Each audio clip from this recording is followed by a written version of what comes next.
안녕하세요. 김호준입니다. 어제 삼성전자 이재용 부회장의 항소심에서 이 부회장 변호인 측은 다른 기업들도 기금을 냈는데 삼성만 기소했다며 억울함을 호소했습니다. 한마디로 왜 나만 갖고 그래 이거죠. 삼성은 정유라 승마 지원이라는 그룹 승계 작업을 위한 뇌물 공여를 대통령 비서실세 최순실에게 직접적으로 한 혐의가 1심에서 유죄 판결된 바 있습니다. 그 죄질도 다른 재벌보다 나쁩니다만 설사 다른 기업과 똑같은 정도라고 해도 아예 죄를 짓지 않았다고 주장하면 몰라도 다른 것도 다 똑같이 했는데 왜 나만 갖고 그러냐는 이야기는 결국 같은 범죄를 저지른 자들을 모두 함께 처벌하지 않으면 내 죄 역시 단죄할 수 없다. 이런 이야기 아닙니까? 이게 말이 되느냐. 다른 기업들이 아직 기소되지 않았다는 것이 이재용 부회장 무죄의 근거가 될 수는 없는 거죠. 당연히 그 죄도 처벌받고 다른 기업들의 죄도 추가 조사에 있다면 처벌해야 되는 거죠. 이 주장은 우리 재벌들의 사고방식을 그대로 드러냅니다. 나만 그랬냐? 다들 그러지 않냐? 다들 그러는데 어떠냐? 들키지만 않으면 되는 거 아니냐? 그 사회의 가장 힘센 집단이 이렇게 굴러왔으니 나머지 사회 전체가 이런 사고방식으로 굴러온 것도 당연합니다. 이재용 부회장에 대한 제대로 된 단죄는 그러니까 이재용 부회장이 미워서가 아니라 우리 자신을 위해서 꼭 필요하다. 김호준 생각이었습니다.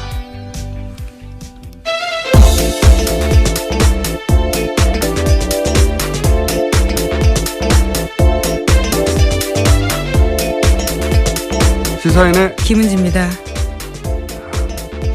삼성처럼 큰 기업에 변호인단이 하는 주장으로는 이상한 주장이 많았어요. 여러 개가 많았죠. 특히 말사주라고 했다라는 주장에 대해서요. 업계에서는 그런 것이 사주다, 바이의 의미가 아니다라는 주장을 계속해서 했습니다. 바이의 의미가 아니다. 심지어 국어사전까지 들고 나오면서요. 궤변을 늘어났는데 사실 설득되기가 쉽지 않았습니다. 그러니까 사주라는 의미가 아니라는 거잖아요. 이용하라라는 뜻에서 업계에서는 그렇게 보통 쓰고 있다라는 주장을 했었습니다. 말을 사주라는 의미는 정말로 사서 주라는 의미가 아니라 이용하라는 의미였다고 주장했어요. 신기한 변론입니다, 사실. 예. 자, 어쨌든 어제 그런 변론이 또 있었고요. 왜 우리만 그러냐고. 다른 데도 다 똑같이 받았는데 다 똑같이 받았으면 다 같이 처벌해달라고 하는 게 맞는 건데 거꾸로 왜 우리만 처벌을 하냐고. 억울하다고 얘기하는 게 이게 맞는 변론인지 모르겠어요. 그래서 어제 특검이요. 그러면 다 고발해달라라는 취지의 반박을 했었습니다. 참. 자, 그런 일이 있었고요. 야, 오늘 첫 뉴스는요? 네, 오늘 아침 한국일보의 뉴스 제목이 눈에 띄는데요. 다스는 누구 겁니까? 검찰의 이전 3기 도전이라는 게 있습니다. 검찰이 어제 이명박 전 대통령과 김재수 전 LA 총영사 등을 고발한 옵셔널 캐피탈 대표 장모 씨를 고발인 자격으로 불러 조사했다라는 내용을 전하면서요. 다스는 누구 겁니까? 라는 제목을 아예 대놓고 뽑은 겁니다. 다스는 누구 겁니까? 이유행의 발원지 뉴스공장입니다. 예, 체조도 지난 주말에 촛불 집회 때 꽤 나왔었습니다. 다스 체조 음악이요. 다스 체조송이요. 예. 발원지입니다, 여기가. 예, 뉴스공장이. 여기서 이제 그 옵셔널 벤처스 옵셔널 벤처스가 아니라 옵셔널 캐피탈로 나중에 네, 그렇죠. 예, 개명을 했다고 해야 되나요? 예. 거기 대표 장모 씨가 이제 고발인 자격으로 돈을 돌려받을 수 있었는데 이명박 전 대통령이 공권력을 동원해서 그걸 방해했다. 이런 주장을 했고 고발을 했죠. 근데 여기서 구체적으로 이제 LA 총영사 김재수 씨 같은 경우에 BBK 변호사 출신인데 이제 총영사가 돼서 계속 BBK를 담당했다. 이 사실은 이명박 전 대통령 재임 기간 동안에도 나왔던 의혹들입니다. 예. 그러다가 이제 주진우 기자가 문서를 확보해서 주장 정도가 아니라 문서로 의혹을 제기하고 있는 것이고요. 검찰은 이제 이미 2번이나 했잖아요. 특검도 했고 그 전에 또 앞선 다른 수사가 있었습니다. 2007년에 대선 기간 동안도 수사를 했고. 네, 그래서 이미 2번 했기 때문에 이전 3기라고 하는 건데요. 대선 끝나고 나서는 특검을 따라 했고. 예. 그때 전부 다 이제 한마디로 죄가 없다고 결론이 났죠. 예. 이제 추가적인 문건 혹은 뭐 내부 고발자 등등이 나오면 양상이 달라지겠죠. 예. 어쨌든 다스는 누구 겁니까? 라는 질문이 이제 피해갈 수가 없게 됐다. 이명박 전 대통령 측에서는 아직 아무런 답변이 없죠. 예. 답변을 못하겠죠, 쉽사리. 뭐라고 답변을 하면 그 답변을 반박하는 아마 자료나 증언이 튀어나올 거기 때문에. 검찰에 직접 가서 이제 소명해야 될 상황이 올 수도 있는데요. 검찰 같은 경우에는 어제 고발건에 관련해서 범죄 혐의 여부를 조사하는 과정에서 필요하다면 다스의 실소유주를 파악할 수 있다라고 밝혔습니다. 이번에는 실소유주가 나올 거라고 저는 뭐 개인적으로 예측합니다만. 자, 다스 얘기가 그래서 국감장에서도 나오고 여기저기서 많은 언론들이 다루고 있습니다. 네. 2달 전에는 아무도 안 다뤘는데 이제는 모두가 다루고 있습니다. 다음 뉴스는요? 네, 또 국정원 관련된 뉴스인데요. 국정원 개혁발전위원회가 어제 관련된 내용을 발표했습니다. 국정원 심리전단이 원세훈 전 원장 지시에 따라서 우리법 연구회 해체 촉구 심리전을 벌였다라는 건데요. 2009년 8월 정도에 자유주의 진보연합이라고 하는 관변단체와 함께 우리법 연구회 회원 명단과 활동 내용을 월간조선에 넘겼다라고 합니다. 다스 얘기 한 가지만 더 얘기하고 가면 JTBC에서도 연일 비자금 보도를 하고 있어요. 예. 17명 계좌가 대략 합쳐서 120억 정도가 넘어갔다고 다스로. 이것이 이제 특검이 발견했다고 했던 100억대 비자금이 아니냐 이런 추정을 하고 있는데 조진우 기자는 이게 다른 비자금이다라고 이제 주장하고 있고요. 근데 이제 이게 다른 비자금이냐 아니냐 중요한 게 아니라 비자금이 있었고 그게 구체적으로 밝혀지기 시작했다. 예. 네, 그렇죠. 어제 정무위에서야 관련된 내용들이 실제로 확인이 됐다라고 JTBC가 보도했습니다. 그러니까요. 이 문건은 주진우 기자가 확보했던 문건인데 내부자로부터 그 문건에 적혀 있던 금액이 실제 다스의 원장 회사의 계정 원장에 적혀 있더라. 돈이 실제 들어갔다는 얘기죠. 예. 네, 그렇죠. 입금 날짜, 금액, 개설은행 모두 비교해 봤더니 다 일치한다라는 겁니다. 예. 그래서 이제 이 비자금이 특검이 발견했던 비자금이 아니냐는 사실은 두 번째 문제인 것 같아요. 그게 아니면 또 다른 비자금이 나왔으니까 더 좋은 거고요. 네, 실소유주 의혹을 다시 한번 제기할 예. 수 있는 거죠. 만약에 같은 거면 특검이 발견했다는 비자금의 계좌 목록을 보도한 것이 되는 거고요. 어느 쪽이든 사실은 비자금에 대해서 구체적으로 밝혀지기 시작했다. 이런 뉴스로 보시면 될 것 같고요. 방금 얘기한 우리법 연구회, 국정원 심리전단이 우리법 연구회를 해체하려고 했다는 거 아닙니까? 예, 심지어 특정 내용들을 월간조서에 넘겼다라는 것까지 함께 나왔습니다. 국정원이 보수 매체를 활용했다. 뭐 이런 얘기고. 근데 국정원에게는 삼권 분립 이런 거 없어요. 예, 이런 거 없고. 네, 해킹까지 했던 조직이기 때문에요. 네. 사법부 내에 진보적인 성향의 그 판사들이 연구회를 한다라고 생각해서 이걸 해체해버리려고 한 정황이 나온 거죠. 예, 근데 네. 거기에서 이제 월간조선 같은 보수 매체를 이용했다 이런 거고요. 네, 또 심지어 뉴라이트 전국연합이나 반국가교육 척결 국민연합과 같은 단체를 활용해서요. 신문 광고나 기자회견 1인 시위도 했었습니다. 여기에도 국정원에 공작이 있었다라는 겁니다. 보수단체, 그러니까 기본적으로 이런 식이었던 것 같아요. 이제 계속해서 밝혀지고 있지만, 댓글로 인터넷을 공략해서 여론을 만드는 작업을 하고, 그리고 길거리에서는 어버이연합 같은 곳에서 이제 기본적으로 깡패 역할, 길거리 깡패 아닙니까? 실제로. 그리고 이제 국발협 같은 단체, 여기는 정신교육 하는 곳이잖아요. 네. 예. 소위 안보교육이라고 하지만요. 말씀처럼 정신교육 같은 것들을 훨씬 많이 했습니다. 네. 여기는 대부분 김대중 노무현 빨갱이라는 내용 하는 데거든요. 네. 사회 곳곳에 종북 친북 세력이 있다라는 네. 식의 주장만 한 건데요. 그러니까 김대중 노무현 정부는 김일성의 노선이다. 뭐 이런 얘기를 하는 말도 안 되는 주장을. 근데 이 국발협도 국정원이 사실상 돈 주고 관리했다는 것이고. 예. 네, 이명박 박근혜 정부 때 국가보훈처장이었던 박승춘 씨가요. 이때 초대 회장이었다라고 합니다. 전방위로 할 수 있는 모든 일을 다 했어요. 예, 모든 일을 다 해서 이전에 김대중 노무현 정부는 빨갱이였고, 예, 그리고 그런 주장을 퍼뜨리는데 인터넷뿐만 아니라 오프라인 단체들, 협회들 다 만들어서 국정원에 해왔다라는 것이 지금 밝혀져 가는 중입니다. 네. 다음 뉴스는 뭡니까? 네, 또 계속해서 박근혜 정부의 국가정보원 관련된 소식도 있는데요. 매년 10억 원씩 모두 40억 원 이상의 특수활동비를 청와대에 정기적으로 상납했다라는 진술을 검찰이 확보했다고 오늘 아침에 매일경제에서 보도했습니다. 아, 이거는 새로운 종류의 특종이에요. 저도 처음 제가 국정원 관련해서 참 아직 보도되지 않은 많은 것들을 과거로부터 들어왔는데, 예. 이거는 처음 듣는 겁니다. 이게 그러니까 국정원이 청와대에다가 돈을 상납했다는 거 아닙니까? 네, 돈을. 심지어 이현수 전 국가정보원 기획조정실장의 진술입니다. 그러니까 국정원의 예산과 인사를 총괄하는 사람의 이야기입니다. 그러니까 맞겠죠, 당연히. 예. 예. 이현수 전 기획조정실장은 제가 알기로는 박근혜 정부 내내 기획조정실장이었어요. 예. 여기서 그러니까 국정원 돈은 흔적을 찾을 수가 없단 말이죠. 특활비라고 해버리면. 근데 이제 여기서 진술이 나와서 이제 처음으로 밝혀지는 건데 이 돈이 어떻게 써였을까? 예.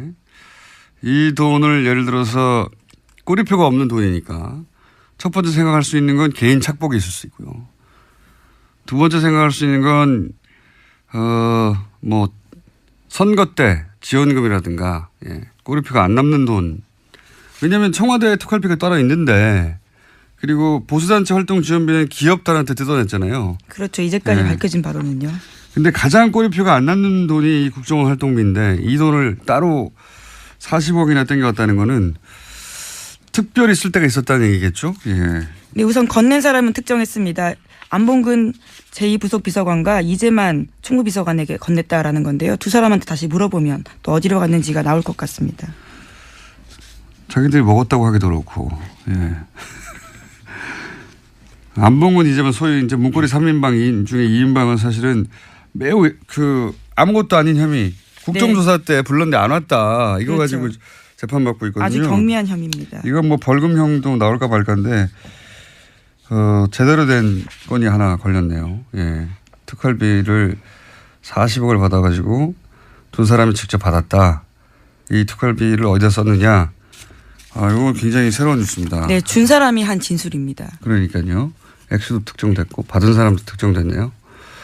그러면 이 특활비는 기본적으로 남재준, 이병기 전 국정원장 다 걸리겠네요. 그때 기관 때 건넸다고 하니까. 예, 아무래도 전직 국정원장들과 안봉근, 이재만 전 비서관들을 모두 검찰 조사해야 할 것으로 보입니다. 남재준 원장도 이번에 피하기 어렵겠습니다. 남재준 원장 같은 경우에 지난 대선에도 출마했잖아요. 예. 그런데 남재준 원장까지 만약에 구속되면 이명박 국정원장에 이어서 박근혜 초대 국정원장도 구속되는 건데 피하기가 어려울 것 같아요. 예, 제가 보기엔. 남재준 원장 같은 경우에는 소위 세트장 압수수색 공작, 예, 압수수색을 댓글 공작 관련해서 하려고 했더니 세트장을 만들어가지고 네, 검찰 수사를 방해했었죠. 예, 가짜 세트장을 만들어서 거기다 가짜 서류를 채워놓고 여기 압수수색하게 한 그 당시의 국정원장이거든요. 예, 그것도 피해가기 어렵고, 예, 이 국정원을 청와대 상납했다. 이게 참 상상하기 힘든 일인데, 예. 그런 일이 실제 있었다고 하네요.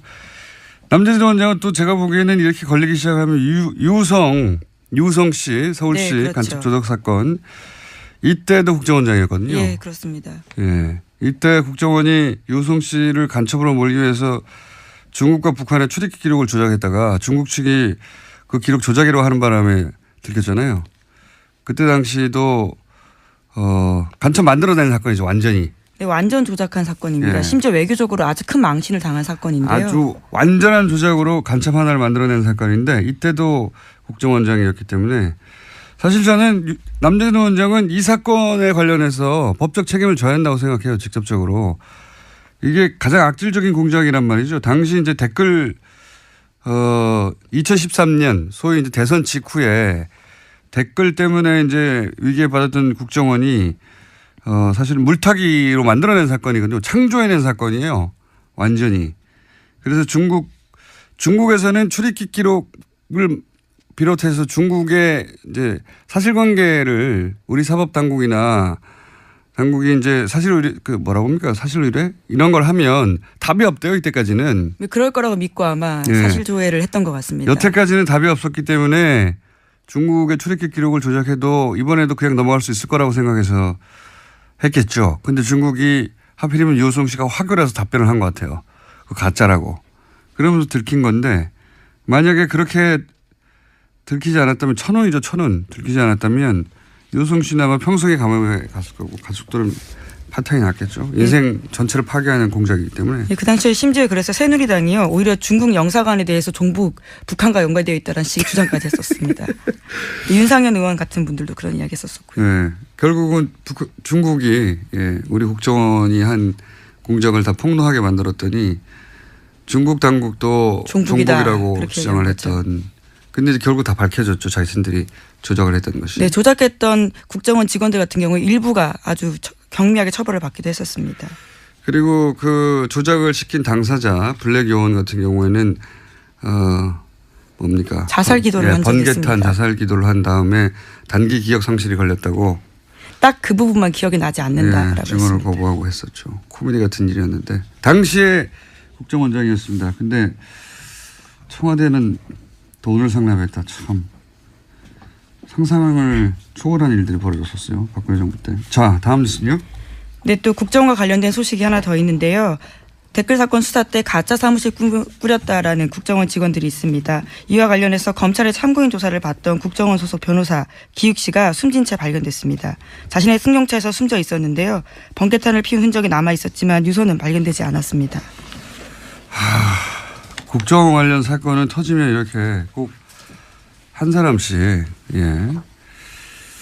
일반 국민들이 이게 또 그 이명박 박근혜 시절에 등장한 표현인데 자살을 한 게 아니라 당한 게 아닌가 하는 의심을 가질 수밖에 없는 사건이 또 발생했네요. 네, 23일에 검찰 조사 받았고요. 또 30일에도 검찰의 보완 조사 받을 예정이었는데 나오지 않고 숨진 채 발견된 겁니다. 국정원 직원이 자기 생명을 그다지 소중하게 여기지 않는 성향이 있는 사람들만 되는 게 아니야. 다 똑같은 사람이에요. 예. 이 사건의 실체도 밝혀지지 않겠죠. 또 자살로 그냥 마무리될 것 같긴 합니다만 꼭 국정원은 이런 큰 사건에서 코도에 몰리면 한 사람씩 자살하는 일이 벌어집니다. 자, 다음 뉴스는요. 네, 어제 과학기술정보통신부 국정감사에서 네이버 창업자인 이혜진 씨가 증인으로 나왔습니다. 네이버의 부당 편집과 광고 시장에서의 독과점 문제 등을 추궁당했는데요.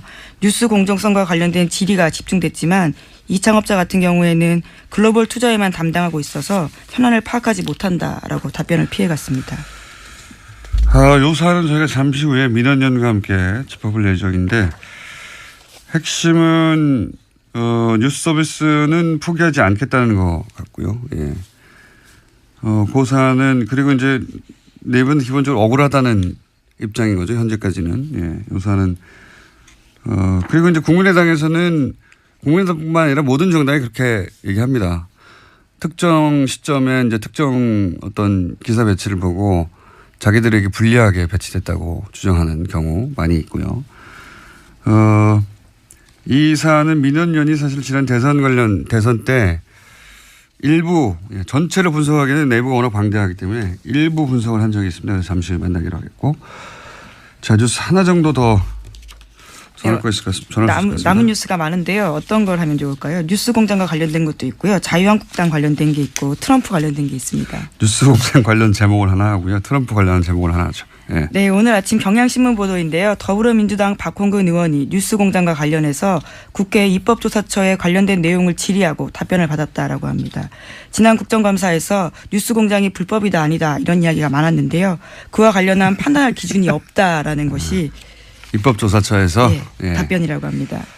뉴스공장 불법이 아니랍니다. 입법조사처에서. 네, 참고해 주시고요.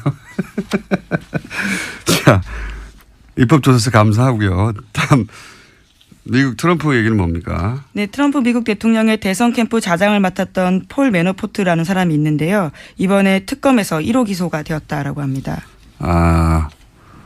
선대본부장이었거든요. 예, 그렇죠. 정치 컨설턴트입니다. 말하자면. 예, 굉장히 유명한 로비스트인데요. 예, 예, 정치 컨설턴트인데 한마디로 러시아하고 내통하는 그러니까 트럼프의 선대본부장이었던 사람이 러시아와 내통했다는 혐의로 FBI가 혐의점을 발견해서 기소했다는 거거든요. 이렇게 되면 트럼프 대통령까지 갈 수도 있는 첫 번째 기소이기 때문에 이게. 예. 저는 이 뉴스는 다음 시간에나 뭐 그 다음 시간에 한 번 더 다뤄볼 것 같긴 하지만, 저는 이게 러시아의 복수라고 보는 사람입니다. 왜 그렇게 생각하냐면 예전에 보리스 옐친 있지 않습니까? 네, 정말 예전인데요. 네, 진짜 예전에. 예. 고르바초프 때 이제 구소련이 올라가면서 등장한 사람이잖아요, 옐친. 근데 두 번째 대선 때, 진짜 오래된 얘기인데, 두 번째 대선 때 옐친이 그 러시아 대선이요.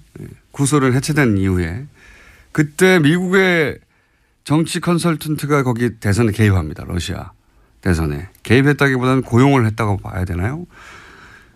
뭐 둘 다 개입, 고용 둘 다인데 그러면서 그 옐친이 이기는데 기여를 해줘요. 그때 이름이 빌 클린턴과 같이 했던 딕 모리스인가요? 네. 네. 예, 그런 사람. 미국이 관련되어 있다라는 예, 말씀이시죠? 미국 그러니까 네. 정반대였죠. 지금하고는. 미국이 대선에 개입했다라는. 러시아 입장에서 개입했다고 볼 수 있는 것이고 보리스 옐친은 고용했다고 볼 수도 있겠죠. 예. 그런 일이 있었어요. 그러니까 러시아 대선에 미국의 정치 컨설턴트가 가서 승부를 좌지우지했던 일이 있거든요. 그리고 옐친이 지명한 대통령 권한대행이 바로 푸틴이에요. 이후에 기억하고 있다고 봅니다. 저는 일종의 복수다라고 보는데 여하간 예. 트럼프 대통령 최측근이었던 사람이 지금 러시아와 스캔들과 내통, 관련해서 예. 1호 기소가 됐습니다. 처음으로 기소가 됐다. 트럼프 대통령이 탄핵당할 수도 있겠습니다. 여기까지 하겠습니다. 시사인의 김은지였습니다. 감사합니다. 자, 바로 이어서 민원연 인사하시죠. 안녕하세요. 네. 민원연의 김원경 사무처장입니다. 네. 본인 직접 말하는 게 저희는. 자, 네이버 관련해서 저희가 말들이 많아요. 예. 최근에 뉴스도 하나 나왔고 그래서 우선 네이버에서 이혜진 네이버 창업자죠. 지금은 의장이라고 부르던가요? 거기서는 예, 전 의장. 예. 이 국감에서 했던 발언을 잠깐 먼저 들어보겠습니다. 굉장히 심각한 문제라고 생각하고 있습니다. 사과하시는 겁니까? 일이 벌어진 거에 대해서 진심으로 사과드립니다. 포털이 갖고 있는 뉴스 편집 기능에 대해서 이걸 앞으로도 계속 유지를 해야 된다고 생각을 하시는지. 기본적으로는 저는 계속 기술과 플랫폼에 집중을 하고 그런 부분들을 계속 가능한 한 외부 쪽에 하는 것이 긴 그림에서는 맞다고 저는 개인적으로 생각하고 있습니다. 자, 이거 짧게만 들으셔서 무슨 얘기인지 정확하게 전달 안 될 수도 있는데 한마디로 말해서 뉴스 재배치 청탁과 관련해서는 네. 큰 문제다. 죄송하다는 이야기고 그리고 그래서 이제 그러면 뉴스의 포털 배치, 편집 네. 하는 권한은 계속해서 유지할 것이냐 네. 했더니 그거는 이제 포기할 생각이 없다는 취지의 발언입니다. 그러니까 뉴스 배치 권한은 네이버가 계속 가지겠다. 네. 네. 이런 얘기죠. 이게 이제 어제 여러 사람이 발언을 했는데 예를 들어서 국민의당 송기석 의원 같은 경우에는 네이버가 문재인에게 유리하도록 포털 뉴스를 배치했다라는 네. 주장을 또 했어요. 네. 사실은 뭐 선거 때마다 포털이 자기 정당에 유리하게 했다, 불리하게 했다면 네, 유리하게 네. 했다는 얘기는 안 하죠 참. 불리하게 했다는 얘기 여러 정당이 합니다. 여러 정당이 하는데 마침 민원연이 지난 대선에서 포털의 메인 화면 분석을 한 적이 있죠. 네. 네. 예. 근데 이제 송기석 의원이 이런 주장을 했어요. 실시간 검색어는 30초 또는 뭐 1분 30초 정도 노출되는 건데 안철수 대표가 조폭과 그런 사건이 한 번 있었죠. 네. 예. 지역에서 뭐 연루설 같은 그런 그때 검색어가 4시간 38분가량 검색어가 1위를 했는데 이게 일부러 이렇게 계속 노출시킨 거 아니냐. 예. 이런 주장을 하기도 했습니다. 예. 근데 아무튼 간에 이 질문이 굉장히 우문같이 느껴지거든요. 이거는 많이 검색하면 계속 노출되는 거예요. 그러니까요. 그런데 통상 실시간 검색어가 30초 혹은 1분 30초 정도 노출되는 것 아닌가라고 질의를 하셨는데 여기에 대해서 한성숙 대표이사가 30초마다 데이터가 갱신되는 것이지 30초간만 검색어가 노출되는 것이 아니다. 30초마다 어떻게 순서가 바뀌었는지 모두 공개하고 있다라고 반박을 했어요. 이거는 요거 전문가잖아요. 그렇죠. 검색어에 대한 문제 지적은 꽤 많이 있어 왔어요. 네. 특정 검색어가 노출되지 않게 하는 거 아니냐. 네. 근데 이거는 그냥 노출이 길게 됐다는 거 아닙니까? 네. 이걸 가지고 그러니까 약간 문제 삼기 예. 적절한 문제 제기가 아니다. 예. 그런 생각이 좀 들었습니다. 자, 이거보다 이제 핵심은 결국은 포탈 메인이 안철수 대표에게 불리하게 편집된 거 아니냐고 지적을 했는데 네. 예. 이렇게 당사자들은 항상 이렇게 느낄 수는 있습니다. 네네. 예. 근데 이제 이 사례가 여론조사 기사 제목이었어요. 근데 이제 문재인 후보와 안 후보가 접전을 벌일 때인데 기사 제목에서 문 후보에게 유리한 다자 대결과는 달리 안 후보에게 유리한 양자 대결 결과에서는 안 후보를 뜻하는 안이라는 글자가 빠진 채 숫자만 나왔다면서 캡처 화면을 증거로 제시했거든요. 그러니까 송 의원은 이 기사가 오전 7시 10분부터 출근 시간 내내 모바일 초기 화면에 노출됐었다라고 지적을 했어요. 안철수의 안이라는 단어가 빠졌기 때문에 불리했다. 네네. 예. 그리고 이 문제에 대해서 네이버 측이 담당자의 실수라고 해명을 해왔다고 합니다. 그리고 실제 국감장에서도 한 대표이사가 실수가 맞다라고 말했고요. 송 의원이나 한 대표이사나 서로 실수임을 인정하고 사과하고 사과를 받아주는 모양새로 그렇게 보였습니다. 따뜻하게 마무리했어요. 네. 마무리했는데 실제 모니터링을 해왔던 민원연 입장에서는 사실 아직 이 전제를 말씀드려야 될 것 같아요. 포털 모니터링이라는 것 자체를 아무도 하지 않고 있고요. 네, 너무 민원연이 힘들어요. 지난 대선에 처음으로 시도한 겁니다. 그런데 이제 이게 아직 특별한 방법론이 나오지 않았기 네. 때문에 그 당시에 어떻게 했냐면 화면을 30초마다 캡처했던가요? 아니요. 그거는 1번인가요? 아니고요. 예. 1분 단위로 저희가 이렇게 1분 단위로? 자동으로 떨어뜨려서 이제 보도를 그러니까 이제 저장했어요. 계속 변하니까. 근데 네. 24시간 사람 볼 수 없으니까 포털의 화면을 1분 단위로 다운로드를 자동으로 받은 다음에 그 화면을 계속해서 이제 분석하고 네. 비교하고 또는 특정 시간대 혹은 특정 사건이 있을 경우에 그러면서 이제 기사 제목이 중립적이냐 누구한테 유리하냐 누구한테 불리하냐 이런 것도 분석하고 그런 것들을 좀 해봤는데 노출 시간 뭐 네. 이런 거. 근데 이제 이게 완벽한 분석이라기보다는 그리고 완전히 정량적인 분석이라 할 수는 없는데 네. 기법이 없으니까 개발해 가는 중이에요. 실수투성이었는데요. 일단은 저희가 당시 모니터를 할 때 가장 많이 지적된 게 기사 제목이 너무 많이 바뀐다는 거예요. 그러니까 같은 기사인지 잘 모르게 그 기사를 클릭해 보면은 다른 기사가 연결되는 경우들이 있었거든요. 근데 그 기사 제목이 단순히 글자 수를 몇 개 줄이는 수준으로 줄이는 게 아니고 맥락이 좀 바뀌는 수준으로 기사 제목이 똑같은 바뀌는 기사인데 네. 제목이 바뀌는 경우가 있다. 네, 이건 실수가 아니라는 거죠. 예. 그런데 저희가 이거를 대선 보고서를 내면서 이런 사례들을 제법 많이 이제 그 실제로 불리하게 보이는 사례들이 많이 지적을 했는데 네이버 측에서 답변을 보내왔어요. 네이버 뉴스 영역에 배열된 뉴스 제목들은 법에 따라서 그러니까 인터넷 뉴스 서비스 사업자로서 관련 법률을 준수하고 있고 그래서 원문을 그대로 서비스해야 하고 있다. 그러니까 본인들은 언론사의 동의하에 삭제하거나 제목의 길이가 아주 긴 경우 뒷부분이 말줄임표로 처리되는 경우를 제외하고는 절대 원기사의 제목의 의미가 훼손되는 일이 없도록 하고 있다라고 답변을 했습니다. 그런데 문제는 네이버가 말한 이 주장이 정말 매번 정확하게 적용되고 있는지 합리적으로 입증할 근거는 없다는 것이에요. 그게 이제 네이버의 예를 들어서 뉴스 배치 알고리즘이 공개되지 않다 보니까. 네. 예. 그리고 이제 민원연이 주장하는 것은 분명히 언론사가 그렇게 제목을 바꾸는 경우도 분명히 있을 것이다. 그렇기 때문에 이용자들이 투명하게 그것을 믿을 수 있도록 메인 뉴스 기사 배열과 같이 뉴스 수정 이력을 모두 네이버에서 올려달라라고 제안을 했습니다. 지금 현재 이용자들이 확인할 수 있는 건 정보 그 기사 입력 시간하고 수정 시간이에요. 수정이 여러 번 되거든요.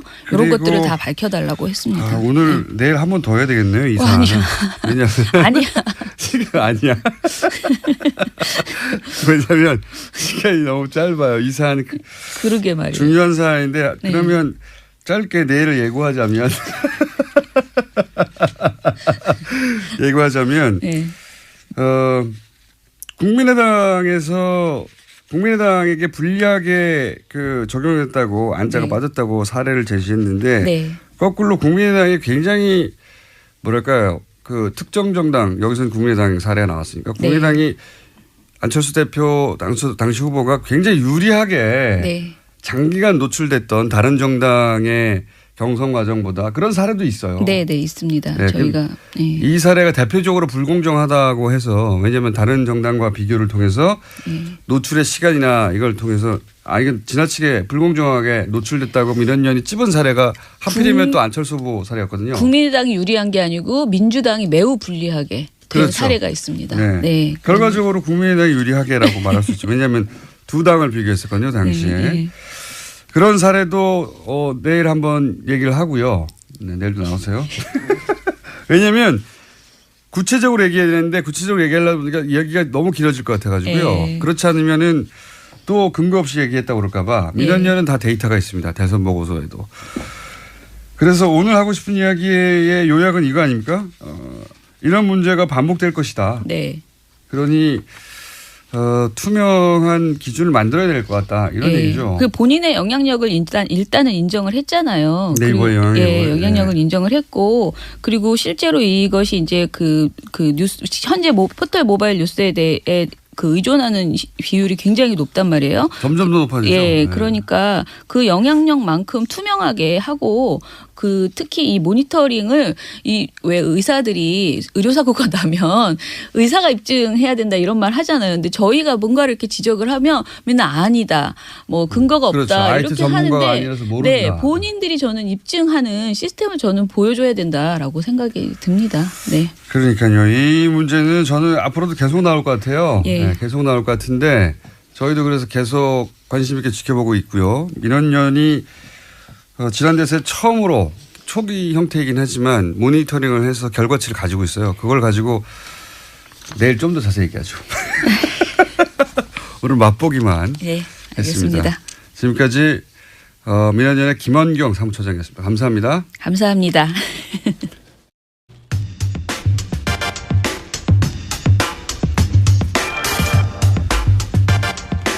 박용진 의원의 특종이죠. 예.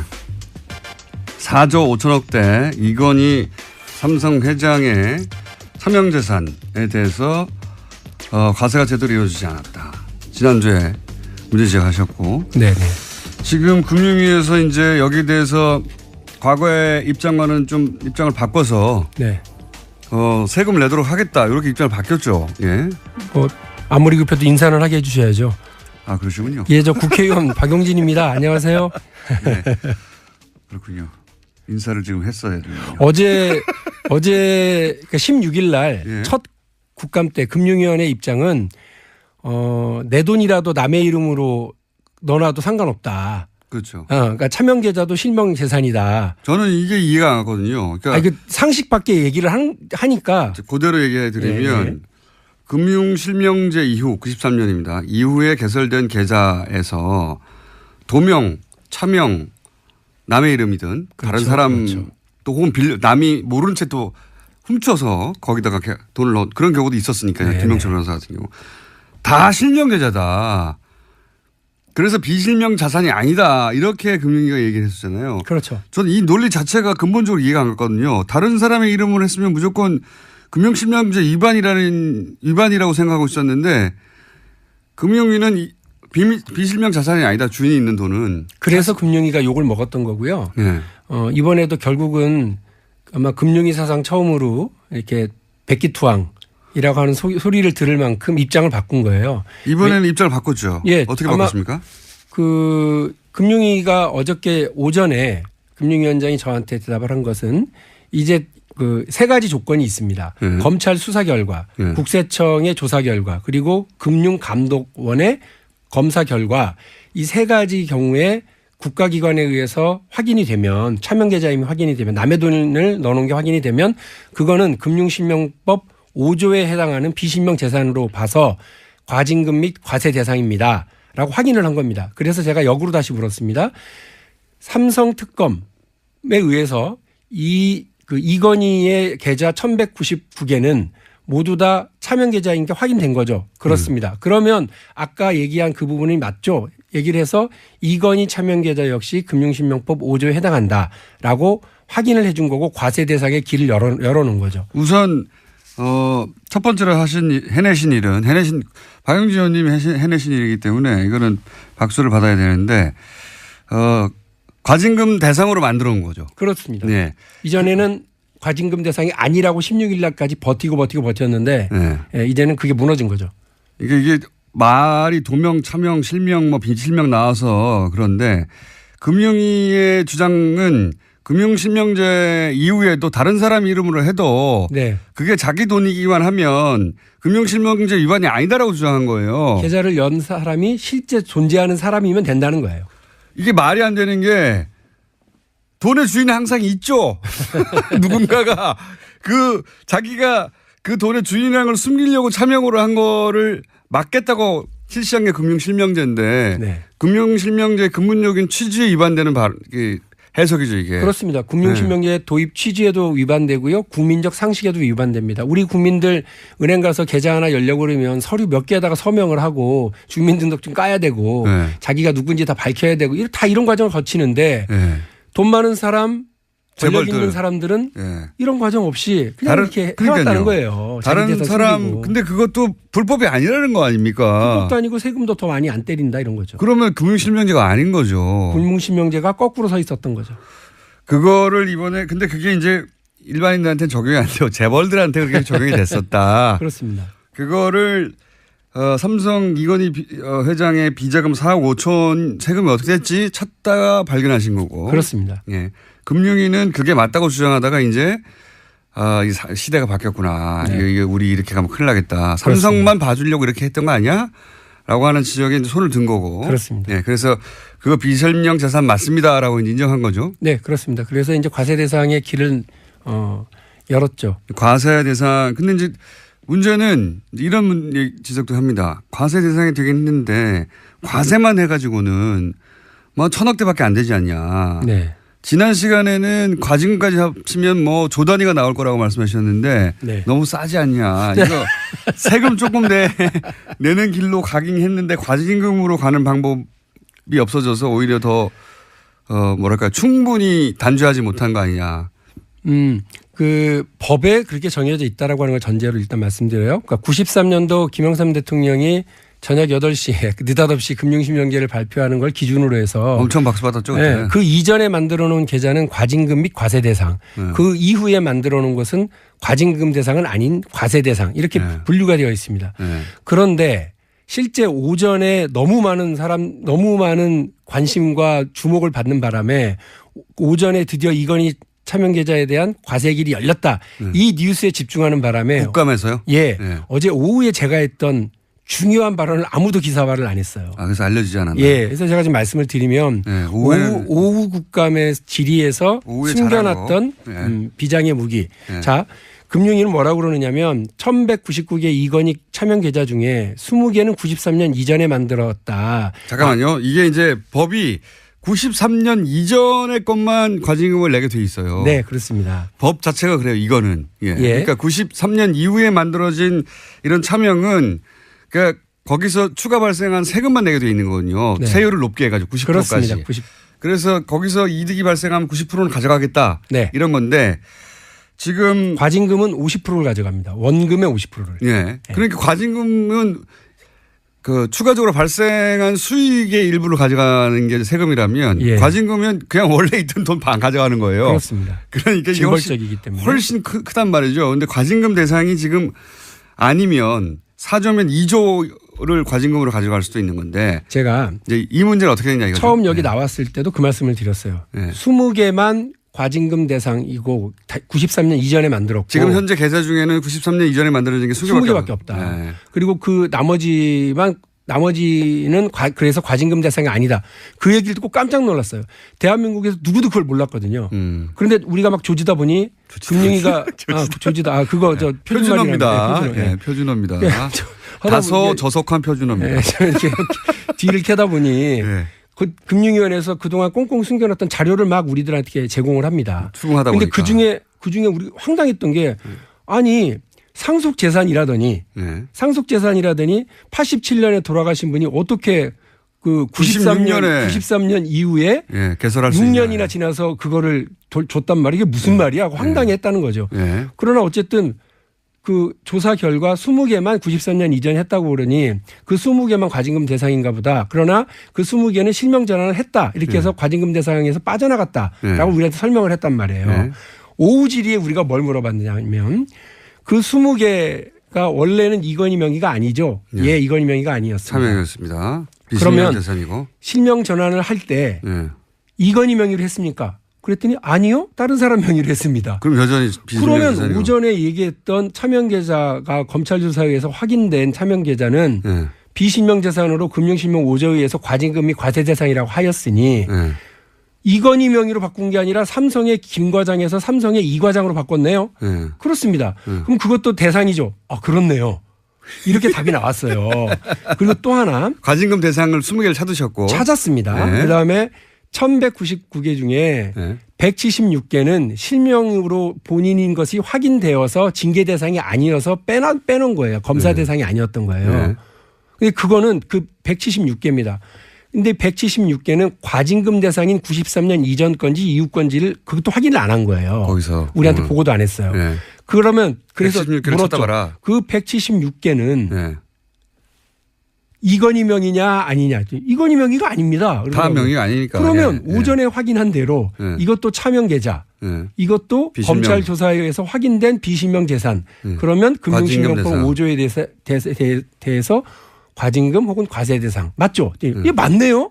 자기들도 몰랐다는 듯이 이게 맞네요 이러더라고요.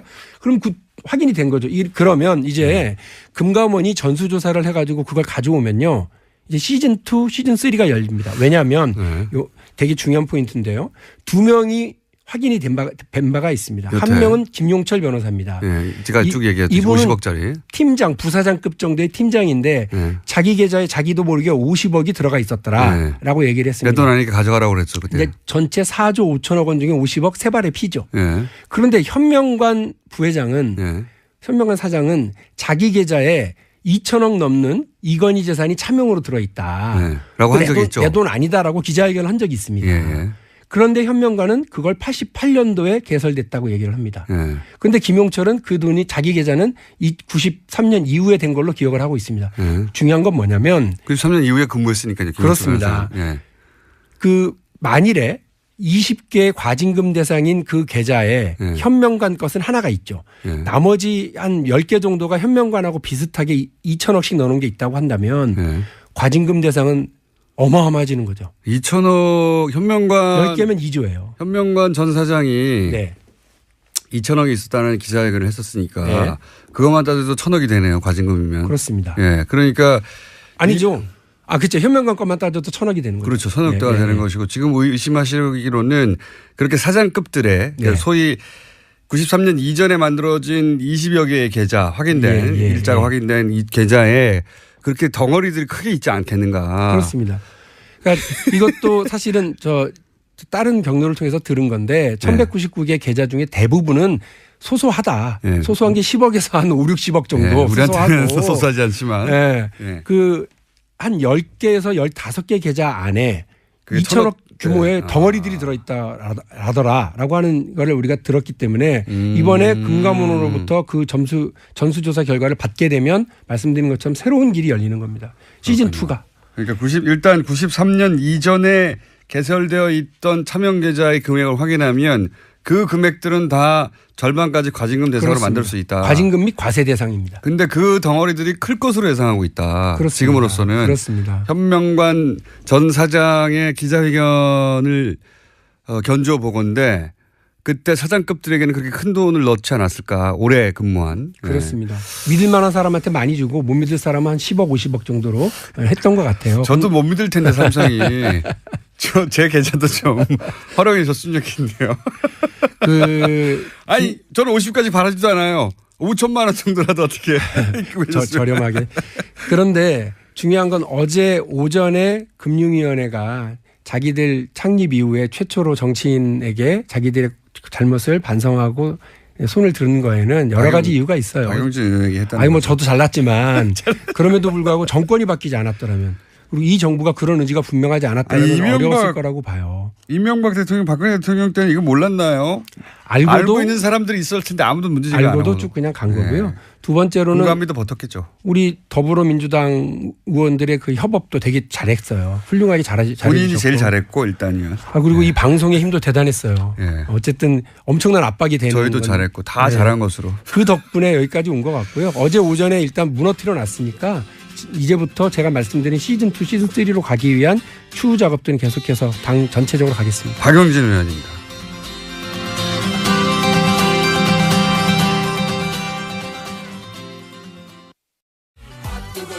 자, 하태하태 바른정당 하태경 최고위원 나오셨습니다. 예, 하태경입니다. 반갑습니다. 이게 이제 원내 정당의 무려 20석의 최고위원이신데 오늘 택시 타고 오셨어요. 예. 평소에 택시 타고 다닙니다. 차량도 이용하지 못하고 이 바른정당의 형편과 관련된 게 아닌가. 아, 이거 일각에서 예. 뭐 하태경 인기가 올라가면 올라갈수록 당은 망가진다 이런 게 있어가지고 저는 제 인기가 좀 떨어지더라도 당이 좀 잘 돼야 되기 때문에 그게 이제 인기가 올라가서 당이 망가진 게 아니고요.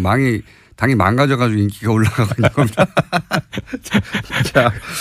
자, 당이 망가진 얘기 좀부터 해볼까요? 항상 질문지 오면은 딴 이야기만 해. 아니, 김무성 의원이 최소 9명, 최대 12명 정도 탈당할 수 있다라고 직접 말을 해버렸어요. 네. 이제 사실 김무성 대표는 본인 가오라 그러죠. 본인 가오를 좀 세우려면 10명 이상이 좀 돼야. 표준어는 아니고. 예. 10명 이상은 좀 돼야. 네, 모양이 나려면. 모양이 나잖아요. 미세가 좀 떨치려면. 김무성 대표 희망사항인데 그 실제로 서채가 출당이 되면. 서청원 최경환. 친박에. 출당이 이루어지면 아마 우리 당 10명 이상 가능성이 있다고 저는 보고요. 그러니까 자유한국당의 친박의 대표적인 인물들이 만약에 원내 의총을 통해야 되지 이거는. 의총을 통해야죠. 국회의원 소속 국회의원들의 3분의 2가 찬성해야 되는 거죠. 그래서 저희 소위 말한 자강파 입장에서 가장 지금 우려스러운 시나리오는 홍준표 대표가 서채를 출당을 시키고 본인이 사퇴하면서 합당 전당대회를 하자. 사퇴하면서. 나도 지도부 물러날 테니까 새로운 그런 명분이 쓰죠. 네, 그렇게 되면은 우리 자강파가 고립되는. 그리고 그 가능성 얼마나 보십니까? 저는 거의 없다고 봅니다. 이제 서채 출당 없다? 자체가 지금 가능성이 높아지는 방향으로 가는 게 아니라 가능성이 낮아지면서 오히려 홍이 불리해지는 그런 형국으로 가고 있다. 이런 형국으로 가고 있기 때문에 왜 그렇습니까? 이제 그게 소위 그 열쇠를 이용주 의원이 쥐고 있는 거죠. 이용주 의원이 말한 녹취록. 번복을 요청했다. 진술 번복을 요청해서 재판 결과가 바뀌었다. 이게 이제 사실인 것으로 되면 대표직을 물러나야 될 겁니다. 근데 이게 참 애매한 것이요. 원래 공방은 홍준표 대표하고 서청원 의원 사이에 있었던 1심이 시작되기 이전에 홍준표 대표가 서청원 의원한테 전화해서 돈 전달해 준 사람 서청원 의원 당신 사람 아니냐. 왜 당신들 문제를 나한테 그러냐라고 항의했다고 하고. 그렇죠. 서청원 의원은 그게 아니라 홍준표 대표가 전화해가지고 자신한테 일종의 청탁을 했다고. 그렇죠. 주장했는데 이게 다 1심 전이에요. 근데 이용주 의원이 갑자기 나타나가지고 이용주 의원은 자신이 알고 있는 바로는 그게 아니라 1심이 끝난 후에 2심 재판의 증인이 진술을 번복해달라고 회유하였다. 그렇죠. 다른 얘기를 했어요. 다른 이야기를. 이용주 했죠. 의원의 주장이 맞으면 홍준표 대표가 위험해지는 거고요. 상당히 위험해지죠. 그럼 그렇죠. 뭐 예. 그래서 이제 당의 의원들도 이 동향이 어떻게 되는지 지금 보고 있는 거 아닙니까? 근데 홍준표 대표가 저 대표직 계속 못한다. 이런 판단이 들면 홍준표 대표 줄 서 있던 사람들이 슬그머니 조금씩 빠지겠죠. 그렇겠죠. 자기 정치적 미래를 보장 못하니까. 그렇게 되면 그 서최 출당은 더욱더 힘들어지는 것이고. 근데 이제 키는 그래 이용주 의원 확실히 바른정당을 좋아하는 것 같아요. 왜냐하면 이용주 의원의 그 발언이 사실상 바른정당을 구했거든요. 1차 구했습니다. 1차적으로 구했습니다. 근데 이제 좀 걱정되는 거는 이용주 의원 그 발언을 자세히 보면 내가 그 자료를 가지고 있다라고 한 게 아니라 객관적 자료를 내가 가지고 있다가 아니라 당이 한다. 가지고 있다고 그래요. 있다고 한다. 그러니까 이제 본인이 공개할 수 있는 거냐. 본인이 가지고 있으면 공개할 수 있는 건데 다른 사람이 가지고 있는 거면 그래서 이용주 의원이 이제 이게 첫 번째 시나리오. 홍준표 대표와 서청원 의원 사이에 있었던 통화의 녹취록을 이용주 의원은 자신은 그렇게 해석했다. 똑같은 녹취록을 해석했다의 시나리오 하나하고 이용주 의원이 잘못 해석했을 수도 있다. 예, 그런 시나리오 하나하고 이용주 의원이 잘못 해석했다면 이용주 의원은 굉장히 큰 정치적 타격을 받고 실제로 명예훼손 고소되겠죠. 네, 그래서 홍준표 대표가 그게 고소가 안 되겠구나. 국감장에서 했구나. 그거는 면책 특권이 있겠네요. 있는데 근데 이용주 의원 나이가 별로 안 됩니다. 그 정도까지. 아니 본인은 그렇게 이해했다. 그렇죠. 그 말들을 듣고 이런 주장이 나올 수 있는 시나리오 하나가 있고 그게 아니라 두 번째 녹취 파일이 따로 있을 수도 있고. 둘 중에 하나가 아니겠는가.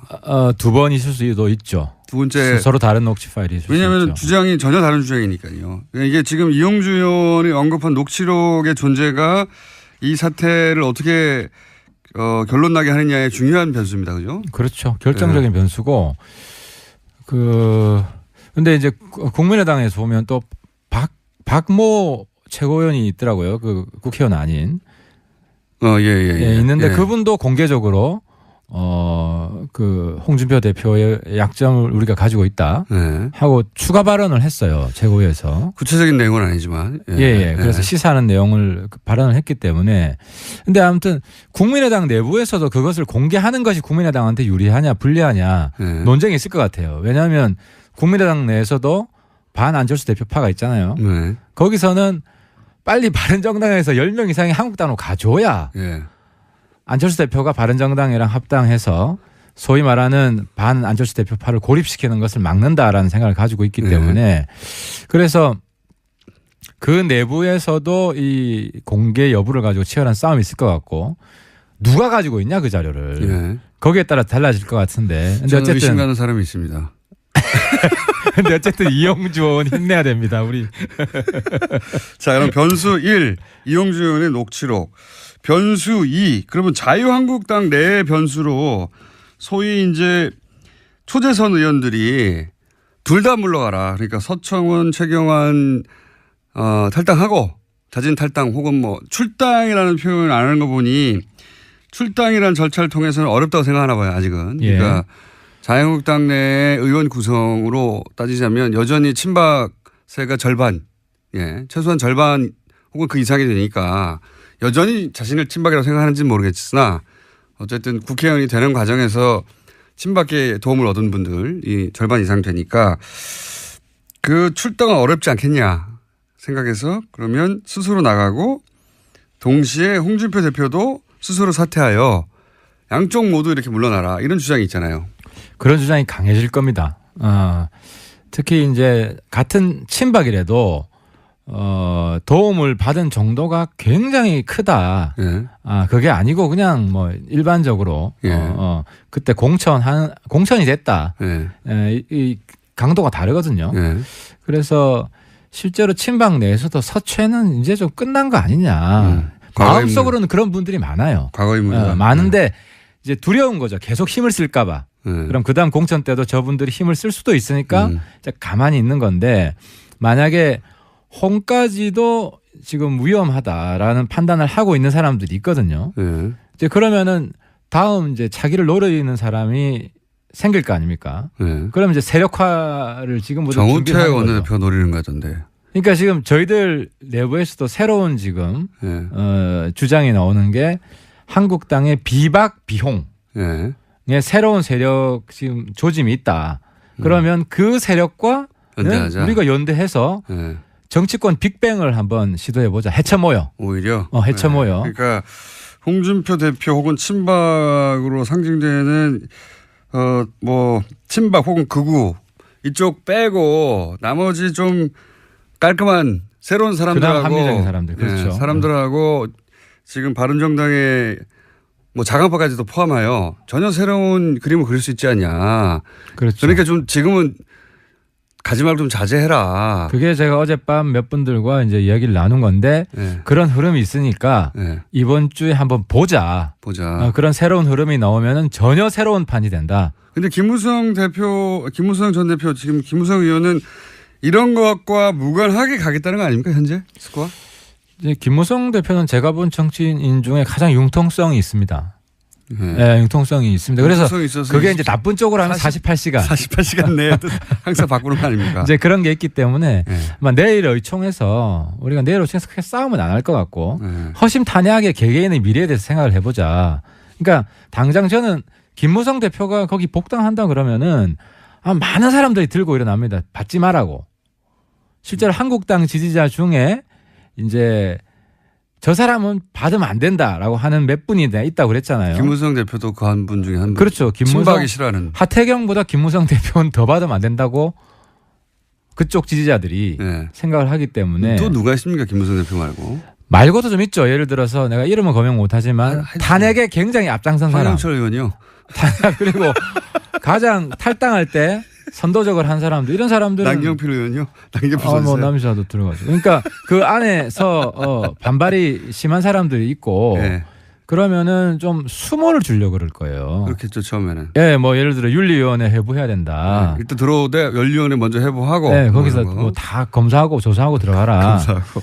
그러니까 이런 흐름이 있기 때문에 그래서 그분들도 그래서 김무성 대표는 한 120석 채워줘야.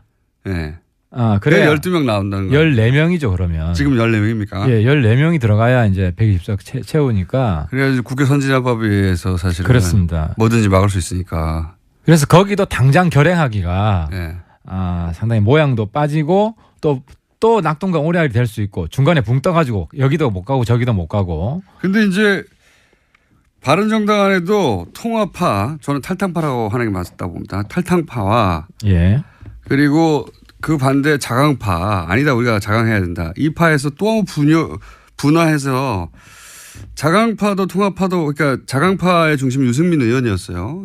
그런데 유승민 의원도 너무 융통성이 없다. 그리고 지금 당장 가려고 하는 김무성 의원 쪽도 지금 너무 조급하다. 그러니 말씀하신 대로 좀 보자 더 두고 보고 더 큰 판을 그리자고 하는 이야기를 하는 분으로 남경필 도지사하고 원희룡 제주지사하고 두 분이 이제 거론되고 있어요. 또 새로운 흐름이에요. 또 여기는 바른정당에. 그러니까 좀 전에 말한 해쳐모여. 그러니까 이게 다 본질은 뭐냐면 지지율을 올려가지고 어떻게 지방선거 선전할 거냐 이거거든요. 근데 이제 그런 확신만 들면 지금 탈당하려는 분들도 마음이 바뀔 수가 있는 거예요. 결국은 다 자기 잘 되자고 하는 거니까. 그래서 이제 원지사는 사실 지금 제주도에서 이제 뺑뺑이 돌고 있고 열심히 이제 지역 닦고 있는 것이고. 정말 우리 구의원처럼 열심히 지금 다닌다고 합니다. 제가 얼마 전에 만났는데요. 근데 이제 남지사는 큰 전국의 흐름에 영향을 받을 수밖에 없잖아요. 3당이냐, 기호가 뭐 3번이냐, 2번이냐. 강력한 지금 라이벌도 있고 지금. 그렇죠.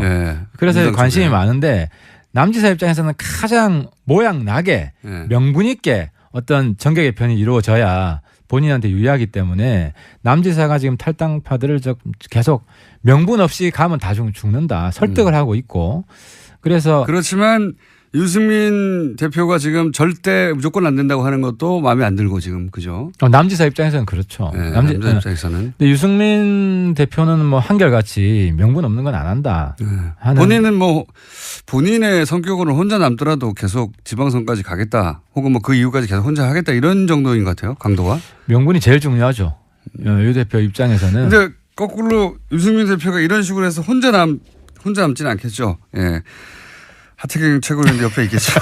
두 사람, 세 사람 남아도 그렇게 남아서 그 뭐랄까요. 혼자 외롭게 싸우는 게 본인한테는 장기적으로 좋을 수 있습니다. 노무현 대통령이 한번 보여줬잖아요. 네. 그 노무현 대통령은 지역 감정을 그 소위 없애야 된다고 하는 커다란 계속 도전을 했었죠. 네, 커다란 명분이 있는데 유승민 의원도 이제 누구나 쉽게 와닿을 수 있는 커다란 명분을 이제 앞에 내세워야 되는데 아직은 잘 안 보입니다. 뚜렷하지 않죠. 그게 숙제입니다. 근데 개혁 보수인데 보수 혁신인데 이걸 얼마나 그 이제 노무현 대통령 같은 경우는 부산에서 계속 도전했었잖아요. 네. 그래서 저는 사실 유승민 대표가 지방선거에 자기 한번 던질 수 있다. 이야기를 전 해야 된다고 봅니다. 당이 필요를 하면. 자, 바른정당도 이렇게 크게는 세 갈래의 흐름이 있고요. 그다음에 자유한국당도 서청원 나가라 파와 아니다 서청원 홍준표 둘 다 나가라 파와 그렇죠. 이렇게 갈려져 있고 홍준표 대표가 자진 사퇴한다는 것은 제가 아는 홍준표 대표로는 상상할 수 없는 그거는 없을 겁니다. 상상할 수 없는 일입니다. 그래서 동반 사퇴는 제가 보기에는 주장을 할 수 있으나 홍준표 대표가 동반 사퇴는 스스로 할 성격이 아니다. 그건 이용주 의원에 달려 있다고 보는 거죠. 그런데 이거는 또 이용주 의원에 달려 있는 이렇게 서로 물고 물리는 물리고 있습니다. 네, 그래서 홍준표 대표하고 친박 저장이 동시에 후퇴하는 일은 그 가능성은 이용주 의원에 달려 있고 만약에 이용주 의원이 별 게 없으면 친박 저장들을 몰아내는 일은 의총에서는 불가능할 것 같고. 근데 홍준표 대표가 좀 너무 말을 오버하잖아요. 뭐 더럽게 정치를 했고 뭐 이런 과격한 표현이 나오는 거는 자기가 문제가 없으면 여유 있게 대응합니다. 사람이 기본적으로. 근데 굉장히 험한 말, 센 말을 한다는 거는 뭔가 좀 안정되지 않은 거예요. 그래서 저는 홍 대표가 이기는 게임 아니다 이거. 그랬으면 좋겠죠. 의원님 입장에서는 홍준표 대표는 안정됐을 때도 막말도 합니다. 막말이라면 표현을 과하게 할 때도 있습니다. 네. 이런 복잡한 방정식이 지금 고차 방정식이 동시에 물려서 돌아가고 있는 상황인 가운데 자유한국당은 아니죠. 바른정당은 여전히 그러면 전당대회를 하는 거죠. 당대표를 뽑는. 전당대회 합니다. 탈당을 하든 말든. 전당대회 사수파. 네. 그래서 제가 해야 될 일이 뭐 그 안에서 몇 등 하는 것도 있지만 전당대회가 있어야 그게 전당대회는 예측 가능하거든요. 13일 끝납니다. 네. 그럼 당 지도부가 새롭게 이제 시작이 언제죠 이게? 이게 이제 이번 주 금요일부터 TV 토론 시작합니다. 얼마 안 남았네요. 네. 금요일부터 전당대회를 해가지고 13일 날 끝이 나서 끝나죠. 새로운 대표가 선출되는데 지금으로서는 유승민 후보가 가장 가능성이 높고 현재 2위는 하태경 또 2위에서 2위 나갈 필요 없잖아요 그러면. 네, 뭐 그냥 달라고 하세요. 전당대회가 이루어지면 이제 격차지 격차. 어느 정도 격차 나는 것인가. 그런데 이 전당대회는 설사 탈당파 김무성 의원 플러스 최대 심의비방이라고 하는 그 탈당파가 전당대회가 시작되고 나서 탈당하더라도 하는 거죠. 전당대회 전에 지금 움직이려고 하는데요. 김무성 대표가. 근데 명분이 박근혜 출당밖에 안 되는데 그러면 두 자리 절대로 안 됩니다. 박근혜 출당만 되면. 출당이라는 변수도 하나 있군요. 네, 박근혜 출당되고 이제 나가면 한 자리 숫자인데 김무성 대표가 그렇게 초라하게 결행을 할 것인가. 이게 참 김무성 대표의 복귀는 불과 시계를 1년도 안 됩니다만 한 10개월 정도만 돌려보면 김무성 대표가 잘 나가지 않으려고 하는 유승민 대표를 끌고 나온 장본인 아닙니까? 그래서 김무성의 정치가 제가 볼 때 계속 작아지는 정치를 하고 있다. 김무성 대표가 유승민 대표는 마지막까지 남아 있는데 나가자고 해서 끌고 나왔잖아요. 그래 놓고 나와서 그럼 계속 하자고 그러는데 이제 자기 혼자 돌아가겠다는 거 아닙니까? 이거 초라한 건데 사실. 그래서 김무성의 시대가 이미 끝났는데 본인만 모르고 있는 거 아니냐 하는 이야기들이 주변에서 많이 나오는 거죠. 엄청 많이 나옵니까? 조금 나옵니까? 많이 나오죠 지금.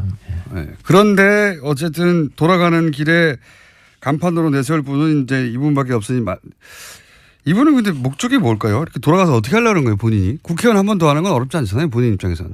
그래서 본인 입으로는 자기가 이제 뭐 역사에 죄를 짓지 않기 위해서 보수 통합을 해야 된다. 뭐 이런 말씀을 하시는데 네. 뭐 공감하시는 분이 별로 없죠. 지금 보수가 지금 바뀌는 게 제일 중요한데 보수 혁신에 대해서는 뭐 아무 노력도 안 하고 있지 않습니까? 몇 명이 가더라도 만약에 한 명이라도 가면 원내 교섭단체가 무너지지 않습니까? 그래서 지금 저희들이 정당 보조금도 이제 정의당 분들 불러가지고 네. 교섭단체 하지 않고 정당이 살아가는 법에 대해서 춥고 배고프지만 지지율 올리는 노하우에 대해서. 저도 이제 노회찬 선배처럼 신문지 깔고 한번 눕고 어떻게 하면 가성비 최고로 활동할 수 있는가. 네. 과거에 민노당 보면 교섭단체 아님에도 불구하고 이슈를 많이 주도를 했거든요. 그렇죠. 네, 그런 과거 이제 저희 다시 저는 우파 운동권으로 저는 돌아가야 된다고 생각을 합니다. 여당의 부자 정당이 있다가 이제 원내 교섭단체도 정당 보조금도 줄어들고 택시 계속 타셔야 되겠는데 아르바이트 좀 하셔야 될 것 같고. 자, 이것이 제가 보기에는 한 달 이내 모두 다 결정될 일입니다. 그죠? 11월 달 내에 결론이 날 겁니다. 그렇죠. 11월 나에 한 달 내에 오늘 10월 마지막 날이니까 예. 한 달 내에 결정 날 것이고 예. 그러면 이제 바른정당의 원내 교섭단체도 무너지고 이렇게 하면은 저희도 고정을 격주로 한 분으로 딱히 크게 들을 내용이 없을 것 같아가지고 이제는 야성 우파로 다시 태어나는 뭐 저는 꼭 필요하다고 생각합니다. 이 과정이 이렇게 쫄딱 망해봐야 보수가 정신 차리지. 아니 돌아간 분들은 여전히 최대 정당의 소속 의원이 되고 남아있는 분들이 쫄딱 망하는 거죠. 이렇게 되면. 아니 근데 돌아가는 분들이 100% 저는 다 돌아갈 수 있다고 보지 않습니다. 그분들도 현실을 직시해야 된다. 금이 환영은 없다. 금이 환영은 없겠죠. 네. 네. 그리고 엄청난 수모를 당할 것이다. 네. 수모를 당했으면 좋겠다 이거 아닌가요? 근데 그 지지자들 성향이 딱 보면 있잖아요 몇 분. 네. 그분들 그래서 이 판단을 좀 잘하시라. 다시 한번 촉구를 드립니다. 지난주에 나름대로 폭로였는데요. 그러니까 국민의당 경선한 당일날 손학규 전 지사가 찾아와서 안철수 대표의 뜻이라며 이 소위 이제 통합의 간을 본 적이 있다. 정확하게 통합이란 말은 안 했지만 그 얘기를 하셔서 이거 처음 나온 얘기고 나름 이 폭발성이 있다고 생각했는데 요 내용 가지고 별로 기사는 안 났더라고요.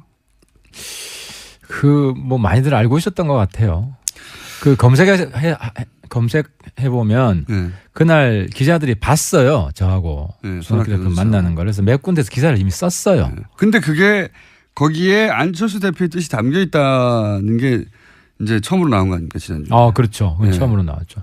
근데 제가 오늘 안철수 대표 평가를 다시 하면 지난번에 좀 너무 강하게 대시해가지고 오히려 좀 부작용이 있었다라고 제가 말씀드렸는데 시간 지내놓고 보면 국민의당하고 바른정당 진도를 많이 빼놨어요. 그러니까 결혼하는데 성공은 못했지만 안철수 대표의 마음이 느껴져가지고 선거 연대까지는 지금 거의 기정사실화 돼버렸어요. 아무도 반대를 안 하고 있습니다. 그래서 안철수 대표가 질러놓은 것이 새로운 좀 정치 좀 자기 개인은 조금 망가져도 크게 정치판을 바꿔놓는 이런 새로운 초식을 배운 건지. 그게 아니고 본인이 크게 잘 내려고 그랬는데 본인은 안 되고 나머지 상황은 그렇게 흘러가는. 그래서 반대가 아닌가 싶어요. 저희들 국민의당하고 바른정당은 연애 기간에 실제로 데이트 중입니다. 현재. 데이트 중이고 뭐 끝은 알 수 없죠. 근데 박지원 전 대표를 비롯한 소위 이제 호남계라고 하는 중진들의 입장에서는 이거 바른정당하고는 안 돼. 라는 게 강한데 만약에 정계 개편에 회오리가 막 불어요. 실제. 그렇다고 치자고요. 안 불 수도 있지만. 그러면은 바른정당의 이제 자강파와 안철수계 정도. 그러면 국민의당, 지금 국민의당보다 사이즈가 더 작아지는 거죠. 물론 바른정당 줄어든 것보다는 커지겠지만 바른정당과 국민의당 중간 정도 되는 사이즈가 하나 탄생할 수도 있지 않을까. 뭐 그런 시나리오도 가능하죠. 근데 네. 이제 어쨌든 박지원 대표께서는 자기 이제 전남지사인가요? 예, 나가시면서. 나가셔서 네. 정치적 이제 수명을 연장하시는 게 제일 중요하기 근데 이제 때문에. 중도 보수 통합신당 예를 들어서 그렇게 가칭이라고 치면 그런 정당이 탄생한 게 전남도지사의 선거에 도움이 될 거라고 박지원 전 대표가 판단하지는 않겠죠. 근데 이제 박지원 대표가 필승할 수 있는 시나리오는 딱 하나잖아요. 민주당이 후보를 안 내주고 예. 민주당, 국민의당 연합 일종의 후보가 예. 되는 경우인데 그거 가능하다고 보겠습니까? 근데 그게 아니면은 민주당, 국민의당 합당을 해야 되는데 예. 합당이 안철수 대표 있는 상태에서 가능할까요? 그래서 합당이라보다 당이 쪼개지겠죠. 안철수 대표 갈 일은 없고요, 절대로. 그러면 이제 박지원 대표가 이제 민주당으로 들어가야 되죠. 그럴 그러니까 경우가 있죠. 바른정당이 김무성이 되는 거죠. 예. 그러면은 그게 박수를 받을까요? 그건 모르겠는데 제가 여기서 그거는 박지원 대표도 나오시니 그때 물어보면 될 것 같은데 제가 궁금한 건 이제 바른정당이 소위 계속 남아있는 자강파가 국민의당의 안철수계하고만이라도 합치는 그림을 원한다.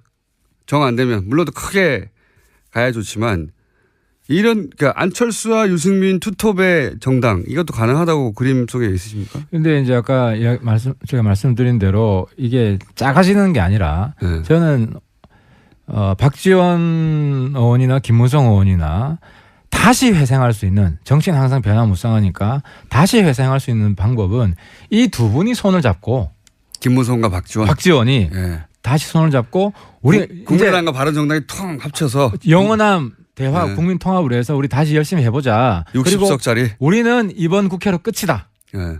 이번 국회로 끝이다. 두 분은 이제 나는 더 이상 정치를 하지 않을 것이다. 마지막이다. 그렇죠. 의원은 끝이다. 예. 이 정도 선언을 하고 정말 마음을 비우고 움직이면 두 분은 저는 다시 살아날 수 있다. 예. 그럴 일은 제로라고 봅니다. 저는 두 분이 그런 판단을 할 수 있고 그래서 우리 당 일각에서도 박지원 대표에 대한 배척 그름이 있는데 저는 박지원 같은 분이 시어머니 역할을 하면 당의 미래를 위해서 마이너스보다는 플러스가 많다. 알겠습니다. 네. 그런 경륜이 있는 분이 또 별로 없잖아요. 지금까지 이제 어떻게든 살아남으려고 하는 온갖 시나리오에 대한 이야기를 하태경 최고위원으로부터 살아남기에 모든 가능한 시나리오를 그리고 있는 하태경 최고위원의 이야기였고요. 다스는 누구 겁니까? 어제 누구야 그제 정도원 선배랑 네. TV에서 이야기를 했는데 정도원 선배 깔끔하게 정리를 하더만요. MB 건데 본인은 자기 거 아니라고 할 거다. 불이 아니라고 할 거다. 왜냐 법적으로는 자기 게 아니잖아요 지금. 그렇죠. 그래서 근데 지금 자기 거 해야 될 이유도 없고 오히려 좀 문제가 되니까. 내 거 아니라고 선언하고 포기해버립니까? 그러니까 그렇지 지금 현재가 자기 거 아니니까 이 상태를 쭉 유지하면은 뭐 다스 문제는 뭐. 어쨌든 그 문제를 가지고 MB를 큰 집에 넣기는 어렵지 않냐. 다른 거를 찾아야 되는 거지. 신선한 해석이 나왔습니다. MB가 맞는데 법적으로는 아니니까 그냥 이 상태로 쭉 가려고 할 것이고 그러면 집어넣기 어렵다라고 정두원 의원이 얘기했다는 거죠. 네. 정두원 의원이 그런 가능성이 있다고 했고 제가 볼 때도 MB가 굳이 이거 내 거야라고 지금 해서 찾으려고 할 이유가 없잖아요. 자기 거 아니라고 하겠죠 당연히 계속해서. 그러니까 재산을 찾아주는 거죠. 재산을. 자, 웃고 있으나 마음이 허전한 바른정당의 하태경 최고위원이었습니다. 감사합니다. 예, 감사합니다.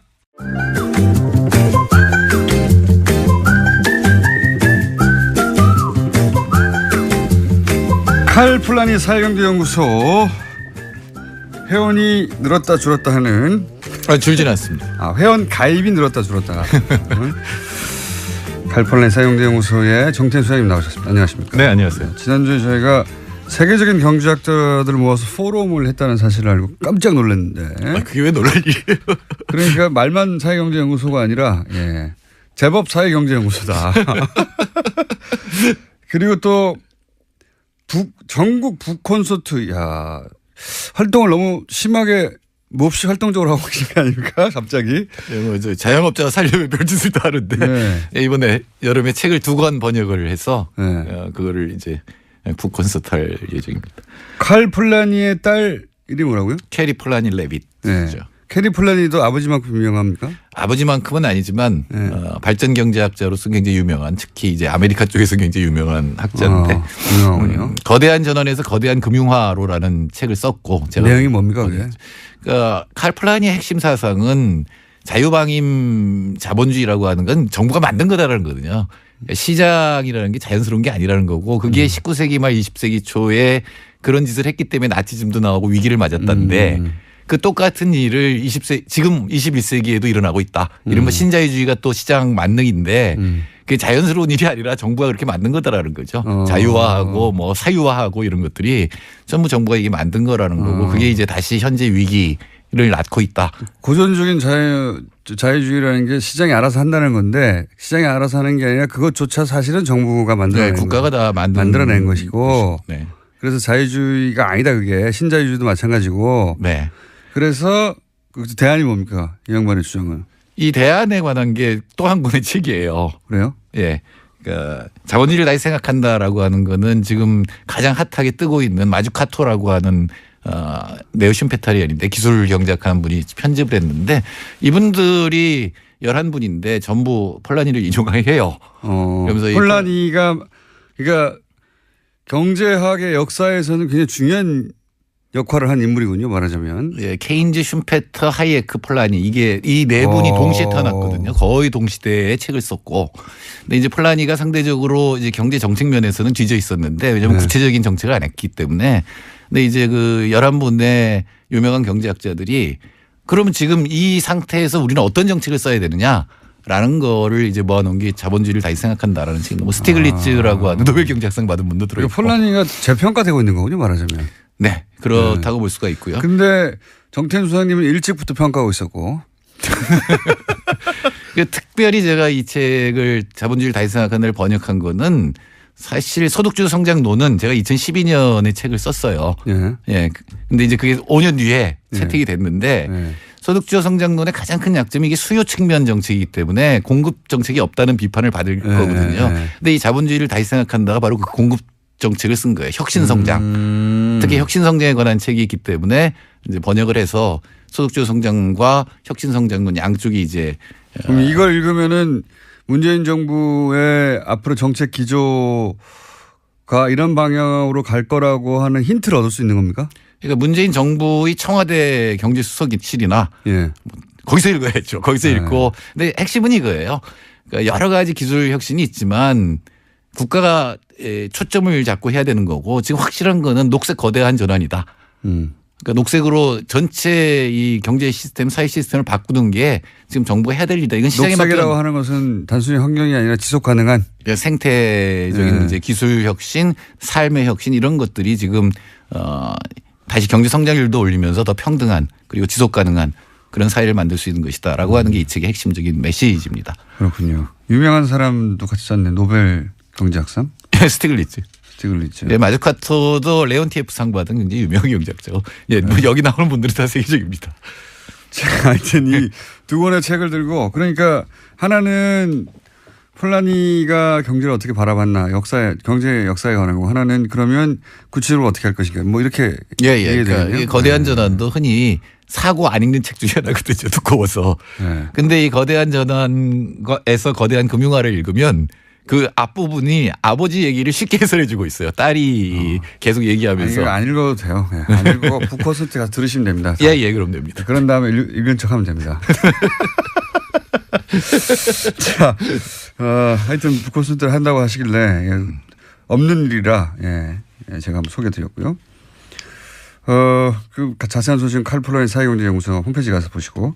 자, 오늘 주제가 갑자기 경제 성장률이 전년 대비 3.6% 이거 굉장히 높은 거 아닙니까? 그렇죠. 그동안 이명박 박근혜 정부의 경제 성장률이 3%가 안 됐거든요. 네. 3.6%고 분기별로는 지난 2, 4분기 그러니까 7, 8, 9월에 비해서 1.4%니까 네. 만일 이 속도를 계속 가면 5.5%가 넘는다는 얘기거든요. 아니 왜 갑자기 문재인 정부가 출범 초기라고 뭔가 펌프질 해가지고 뭔가 숫자 만들어낸 거 아니에요? 그럴 리는 없고요.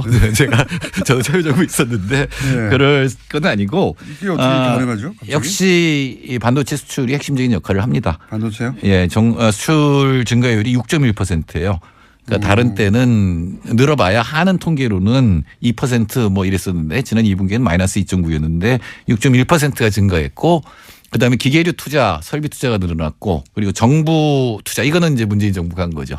이제 정부가 지출을 늘려서 성장률을 끌어올렸고 역시 안 되는 거는 소비입니다. 그러니까 1.4%인데 소비는 0.7%거든요. 가계빚이 많다 보니까. 예, 그러니까 소득주도 성장에 의해서 가난한 사람들, 보통 사람들의 소득이 늘어야 소비는 늘어날 수 있거든요. 지금 그러니까 문재인 정부 들어서서 경제 성장률이 이명박 박근혜 시절에 평균치를 넘어가고 있는 겁니다. 갑자기. 네, 넘어갔고 지금 웬만해서는 4분기에 어떤 성장률이 나와도 3%는 넘을 것 같아요. 이거 운이 좋은 거죠 이건.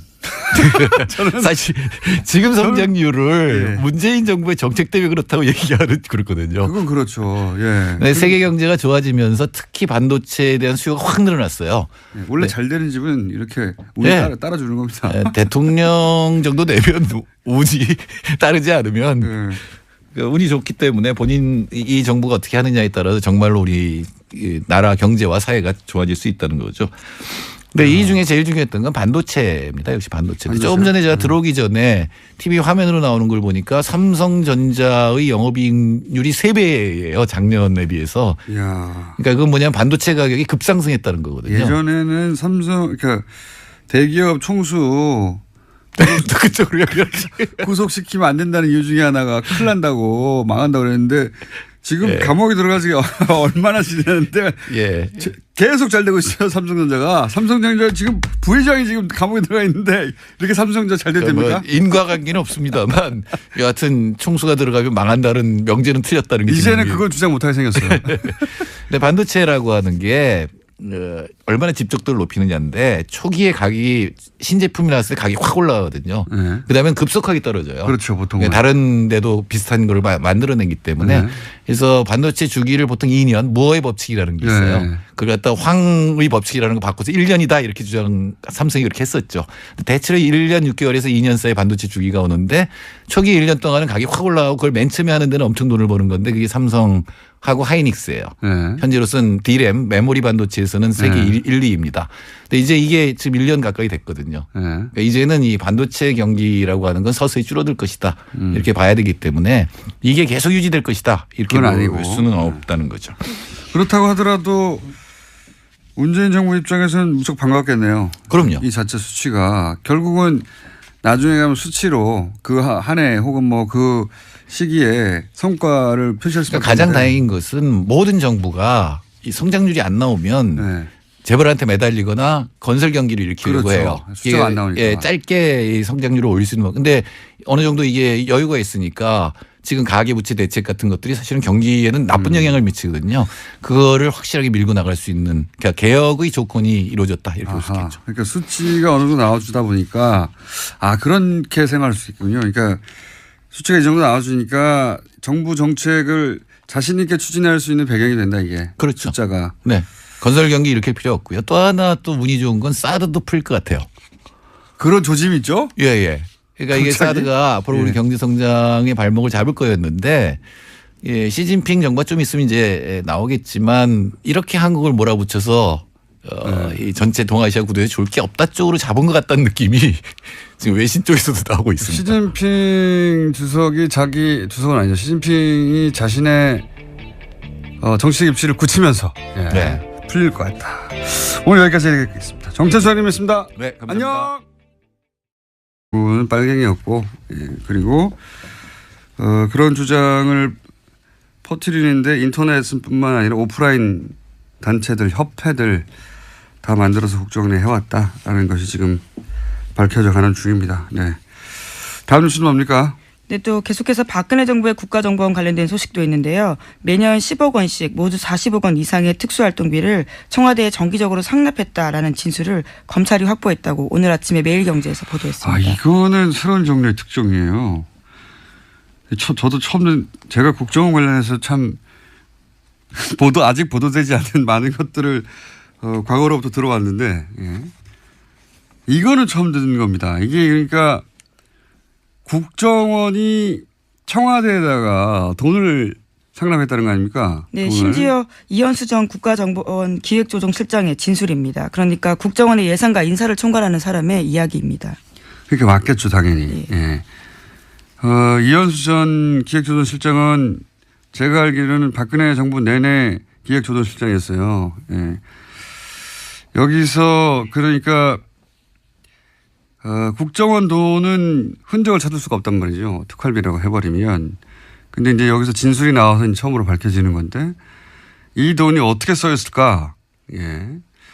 이 돈을 예를 들어서 꼬리표가 없는 돈이니까 첫 번째 생각할 수 있는 건 개인 착복이 있을 수 있고요. 두 번째 생각할 수 있는 건 선거 때 지원금이라든가 꼬리표가 안 남는 돈. 왜냐하면 청와대 특활비가 따로 있는데 그리고 보수단체 활동 지원비는 기업단한테 뜯어냈잖아요. 그렇죠. 이제까지 밝혀진 바로는요. 근데 가장 꼬리표가 안 남는 돈이 국정원 활동비인데 이 돈을 따로 40억이나 땡겨왔다는 거는 특별히 쓸 때가 있었다는 얘기겠죠. 예. 네, 우선 건넨 사람은 특정했습니다. 안봉근 제2부속비서관과 이재만 총무비서관에게 건넸다라는 건데요. 두 사람한테 다시 물어보면 또 어디로 갔는지가 나올 것 같습니다. 자기들이 먹었다고 하기도 그렇고. 예. 안봉근 이재만 소위 이제 문고리 3인방 중에 2인방은 사실은 매우 아무것도 아닌 혐의. 국정조사 때 불렀는데 안 왔다. 이거 그렇죠. 가지고 재판받고 있거든요. 아주 경미한 혐의입니다. 이건 뭐 벌금형도 나올까 말까인데 제대로 된 건이 하나 걸렸네요. 예. 특활비를 40억을 받아가지고 두 사람이 직접 받았다. 이 특활비를 어디다 썼느냐. 이건 굉장히 새로운 뉴스입니다. 네, 준 사람이 한 진술입니다. 그러니까요. 액수도 특정됐고 받은 사람도 특정됐네요.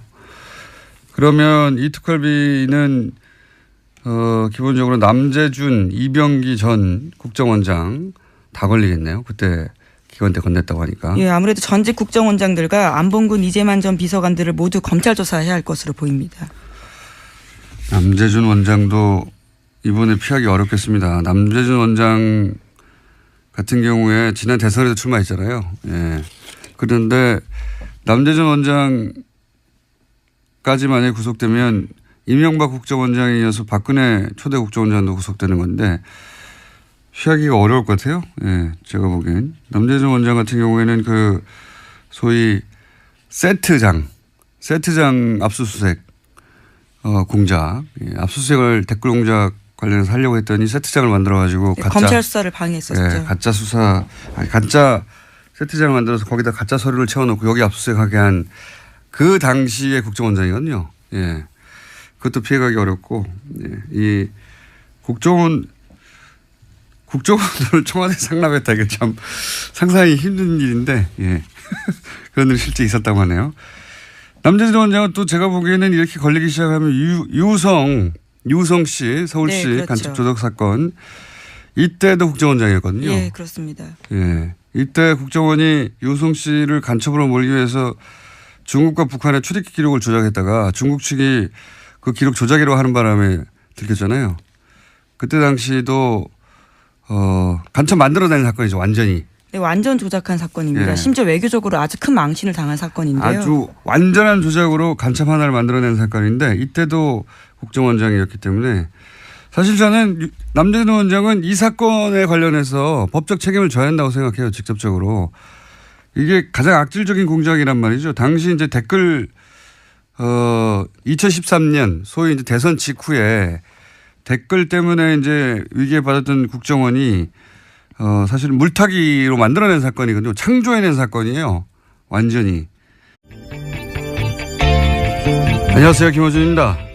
어제 삼성전자 이재용 부회장의 항소심에서 이 부회장 변호인 측은 다른 기업들도 기금을 냈는데 삼성만 기소했다며 억울함을 호소했습니다. 한마디로 왜 나만 갖고 그래 이거죠. 삼성은 정유라 승마 지원이라는 그룹 승계 작업을 위한 뇌물 공여를 대통령 비서실세 최순실에게 직접적으로 한 혐의가 1심에서 유죄 판결된 바 있습니다.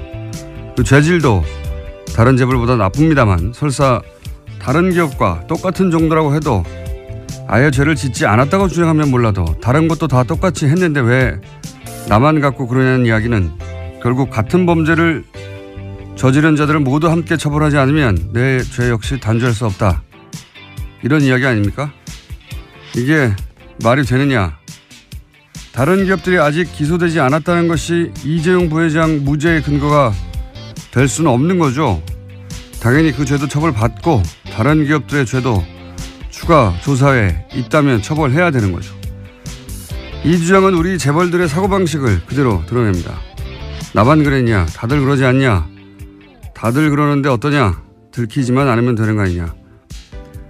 그 사회의 가장 힘센 집단이 이렇게 굴러왔으니 나머지 사회 전체가 이런 사고방식으로 굴러온 것도 당연합니다. 이재용 부회장에 대한 제대로 된 단죄는 그러니까 이재용 부회장이 미워서가 아니라 우리 자신을 위해서 꼭 필요하다. 김원준 생각이었습니다.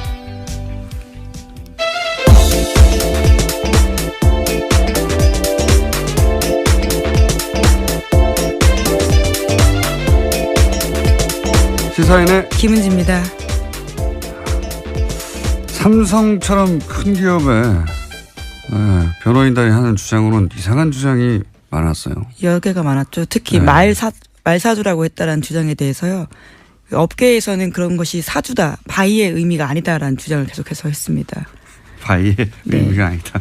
심지어 국어사전까지 들고 나오면서요. 궤변을 늘어났는데 사실 설득되기가 쉽지 않았습니다. 그러니까 사주라는 의미가 아니라는 거잖아요. 이용하라라는 뜻에서 업계에서는 그렇게 보통 쓰고 있다라는 주장을 했었습니다. 말을 사주라는 의미는 정말로 사서 주라는 의미가 아니라 이용하라는 의미였다고 주장했어요. 신기한 변론입니다, 사실. 예.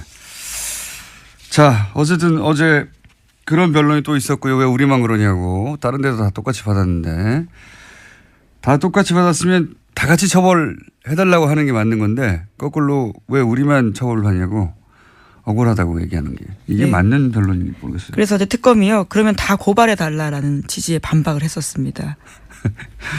참. 자, 그런 일이 있었고요. 야, 오늘 첫 뉴스는요? 네, 오늘 아침 한국일보의 뉴스 제목이 눈에 띄는데요. 다스는 누구 겁니까? 검찰의 이전 3기 도전이라는 게 있습니다. 검찰이 어제 이명박 전 대통령과 김재수 전 LA 총영사 등을 고발한 옵셔널 캐피탈 대표 장모 씨를 고발인 자격으로 불러 조사했다라는 내용을 전하면서요. 다스는 누구 겁니까? 라는 제목을 아예 대놓고 뽑은 겁니다. 다스는 누구 겁니까? 이유행의 발언지 뉴스공장입니다. 예, 체조도 지난 주말에 촛불 집회 때 꽤 나왔었습니다. 다스 체조 음악이요. 다스 체조 송이요. 예. 발언지입니다, 여기가. 예, 뉴스공장이. 여기서 이제 그 옵셔널 벤처스 옵셔널 벤처스가 아니라 옵셔널 캐피탈로 나중에 네, 그렇죠. 예, 개명을 했다고 해야 되나요? 예. 거기 대표 장모 씨가 이제 고발인 자격으로 돈을 돌려받을 수 있었는데 이명박 전 대통령이 공권력을 동원해서 그걸 방해했다. 이런 주장을 했고 고발을 했죠. 근데 여기서 구체적으로 이제 LA 총영사 김재수 씨 같은 경우에 BBK 변호사 출신인데 이제 총영사가 돼서 계속 BBK를 담당했다. 이 사실은 이명박 전 대통령 재임 기간 동안에도 나왔던 의혹들입니다. 예. 그러다가 이제 주진우 기자가 문서를 확보해서 주장 정도가 아니라 문서로 의혹을 제기하고 있는 것이고요. 검찰은 이제 이미 2번이나 했잖아요. 특검도 했고 그 전에 또 앞선 다른 수사가 있었습니다. 2007년에 대선 기간 동안도 수사를 했고. 네, 그래서 이미 2번 했기 때문에 이전 3기라고 하는 건데요. 대선 끝나고 나서는 특검을 따라 했고. 그때 전부 다 이제 그래서 중국에서는 출입국 기록을 비롯해서 중국의 이제 사실관계를 우리 사법당국이나 한국이 이제 사실 의뢰, 뭐라고 합니까? 사실 의뢰? 이런 걸 하면 답이 없대요, 이때까지는. 그럴 거라고 믿고 아마 사실 조회를 했던 것 같습니다. 여태까지는 답이 없었기 때문에 중국의 출입국 기록을 조작해도 이번에도 그냥 넘어갈 수 있을 거라고 생각해서 했겠죠. 근데 중국이 하필이면 유호성 씨가 화교라서 답변을 한 것 같아요. 그 가짜라고. 그러면서 들킨 건데 만약에 그렇게 들키지 않았다면 1,000원이죠. 1,000원. 들키지 않았다면 유호성 씨는 아마 평생에 감옥에 갔을 거고 가족들은 파탄이 났겠죠. 인생 전체를 파괴하는 공작이기 때문에. 그 당시에 심지어 그래서 새누리당이요. 오히려 중국 영사관에 대해서 종북 북한과 연관되어 있다는 식의 주장까지 했었습니다. 윤상현 의원 같은 분들도 그런 이야기 했었고요. 네. 결국은 중국이 우리 국정원이 한 공작을 다 폭로하게 만들었더니 중국 당국도 종북이라고 주장을 했던. 근데 결국 다 밝혀졌죠. 자신들이 조작을 했던 것이. 네. 조작했던 국정원 직원들 같은 경우에 일부가 아주 경미하게 처벌을 받기도 했었습니다. 그리고 그 조작을 시킨 당사자 블랙 요원 같은 경우에는 뭡니까? 자살 기도를 한 적이 있습니다. 번개탄 자살 기도를 한 다음에 단기 기억 상실이 걸렸다고. 딱 그 부분만 기억이 나지 않는다라고 증언을 했습니다. 거부하고 했었죠. 코미디 같은 일이었는데 당시에 국정원장이었습니다. 근데 청와대는 돈을 상납했다. 참 상상을 초월한 일들이 벌어졌었어요. 박근혜 정부 때. 자, 다음 뉴스는요. 네, 또 국정과 관련된 소식이 하나 더 있는데요. 댓글 사건 수사 때 가짜 사무실 꾸렸다라는 국정원 직원들이 있습니다. 이와 관련해서 검찰의 참고인 조사를 받던 국정원 소속 변호사 기욱 씨가 숨진 채 발견됐습니다. 자신의 승용차에서 숨져 있었는데요. 번개탄을 피운 흔적이 남아 있었지만 유서는 발견되지 않았습니다. 국정원 관련 사건은 터지면 이렇게 꼭 한 사람씩 일반 국민들이 이게 또 그 이명박 박근혜 시절에 등장한 표현인데 자살을 한 게 아니라 당한 게 아닌가 하는 의심을 가질 수밖에 없는 사건이 또 발생했네요. 네, 23일에 검찰 조사 받았고요. 또 30일에도 검찰의 보완 조사 받을 예정이었는데 나오지 않고 숨진 채 발견된 겁니다. 국정원 직원이 자기 생명을 그다지 소중하게 여기지 않는 성향이 있는 사람들만 되는 게 아니라 다 똑같은 사람이에요. 예. 이 사건의 실체도 밝혀지지 않겠죠. 또 자살로 그냥 마무리될 것 같긴 합니다만 꼭 국정원은 이런 큰 사건에서 코도에 몰리면 한 사람씩 자살하는 일이 벌어집니다. 자, 다음 뉴스는요. 네, 어제 과학기술정보통신부 국정감사에서 네이버 창업자인 이혜진 씨가 증인으로 나왔습니다. 네이버의 부당 편집과 광고 시장에서의 독과점 문제 등을 추궁당했는데요. 뉴스 공정성과 관련된 질의가 집중됐지만 이 창업자 같은 경우에는 글로벌 투자에만 담당하고 있어서 현안을 파악하지 못한다라고 답변을 피해갔습니다. 이 사안은 저희가 잠시 후에 민원연과 함께 짚어볼 예정인데 핵심은 뉴스 서비스는 포기하지 않겠다는 것 같고요. 예. 그 그리고 이제 네이버는 기본적으로 억울하다는 입장인 거죠. 현재까지는. 예. 이 사안은 그리고 이제 국민의당에서는 국민의당뿐만 아니라 모든 정당이 그렇게 얘기합니다. 특정 시점에 이제 특정 어떤 기사 배치를 보고 자기들에게 불리하게 배치됐다고 주장하는 경우 많이 있고요. 이 사안은 민원연이 사실 지난 대선 때 일부 전체를 분석하기에는 네이버가 워낙 방대하기 때문에 일부 분석을 한 적이 있습니다. 그래서 잠시 후에 만나기로 하겠고. 자, 뉴스 하나 정도 더 전할 거 있을까? 남은 뉴스가 많은데요. 어떤 걸 하면 좋을까요? 뉴스공장과 관련된 것도 있고요. 자유한국당 관련된 게 있고 트럼프 관련된 게 있습니다. 뉴스공장 관련 제목을 하나 하고요. 트럼프 관련한 제목을 하나 하죠. 네. 네, 오늘 아침 경향신문 보도인데요. 더불어민주당 박홍근 의원이 뉴스공장과 관련해서 국회 입법조사처에 관련된 내용을 질의하고 답변을 받았다라고 합니다. 지난 국정감사에서 뉴스공장이 불법이다 아니다 이런 이야기가 많았는데요. 그와 관련한 판단할 기준이 없다라는 것이 입법조사처에서 네, 답변이라고 합니다. 뉴스공장 불법이 아니랍니다. 입법조사처에서. 네, 참고해 주시고요. 자, 입법조사처 감사하고요. 다음 미국 트럼프 얘기는 뭡니까? 네, 트럼프 미국 대통령의 대선 캠프 자장을 맡았던 폴 매너포트라는 사람이 있는데요. 이번에 특검에서 1호 기소가 되었다라고 합니다. 선대본부장이었거든요. 예, 그렇죠. 정치 컨설턴트입니다. 말하자면. 예, 굉장히 유명한 로비스트인데요. 예, 정치 컨설턴트인데 한마디로 러시아하고 내통하는 그러니까 트럼프의 선대 본부장이었던 사람이 러시아와 내통했다는 혐의로 FBI가 혐의점을 발견해서 기소했다는 거거든요. 이렇게 되면 트럼프 대통령까지 갈 수도 있는 첫 번째 기소이기 때문에 이게. 예. 저는 이 뉴스는 다음 시간에나 뭐 그 다음 시간에 한 번 더 다뤄볼 것 같긴 하지만 저는 이게 러시아의 복수라고 보는 사람입니다. 왜 그렇게 생각하냐면 예전에 보리스 옐친 있지 않습니까? 네, 정말 예전인데요. 네, 진짜 예전에. 예. 고르바초프 때 이제 구소련이 올라가면서 등장한 사람이잖아요, 옐친. 근데 두 번째 대선 때, 진짜 오래된 얘기인데, 두 번째 대선 때 옐친이 그 러시아 대선이요. 구소련 해체된 이후에 그때 미국의 정치 컨설턴트가 거기 대선에 개입합니다. 러시아 대선에. 개입했다기보다는 고용을 했다고 봐야 되나요? 뭐 둘 다 개입, 고용 둘 다인데 그러면서 그 옐친이 이기는데 기여를 해줘요. 그때 이름이 빌 클린턴과 같이 했던 딕 모리스인가요? 예. 네. 예, 그런 사람. 미국이 관련되어 있다라는. 예, 미국 그러니까 네. 정반대였죠. 지금하고는. 미국이 대선에 개입했다라는. 러시아 입장에서 개입했다고 볼 수 있는 것이고 보리스 옐친은 고용했다고 볼 수도 있겠죠. 예. 그런 일이 있었어요. 그러니까 러시아 대선에 미국의 정치 컨설턴트가 가서 승부를 좌지우지했던 일이 있거든요. 그리고 옐친이 지명한 대통령 권한대행이 바로 푸틴이에요. 이후에 기억하고 있다고 봅니다. 저는 일종의 복수다라고 보는데 여하간 예. 트럼프 대통령 최측근이었던 사람이 지금 러시아와 스캔들과 관련해서 예. 1호 기소가 됐습니다. 처음으로 기소가 됐다. 트럼프 대통령이 탄핵당할 수도 있겠습니다. 여기까지 하겠습니다. 시사인의 김은지였습니다. 감사합니다. 자, 바로 이어서 민원연 인사하시죠.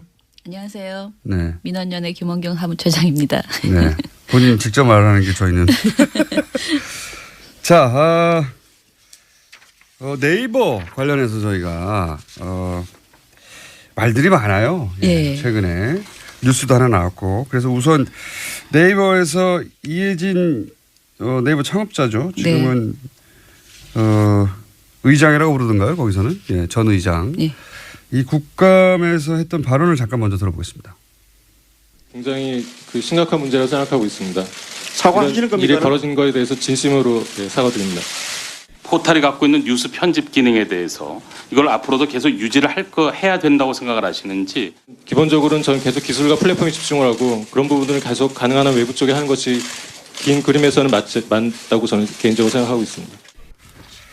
자, 이거 짧게만 들으셔서 무슨 얘기인지 정확하게 전달 안 될 수도 있는데 한마디로 말해서 뉴스 재배치 청탁과 관련해서는 네. 큰 문제다. 죄송하다는 이야기고 그리고 그래서 이제 그러면 뉴스의 포털 배치, 편집 네. 하는 권한은 계속해서 유지할 것이냐 네.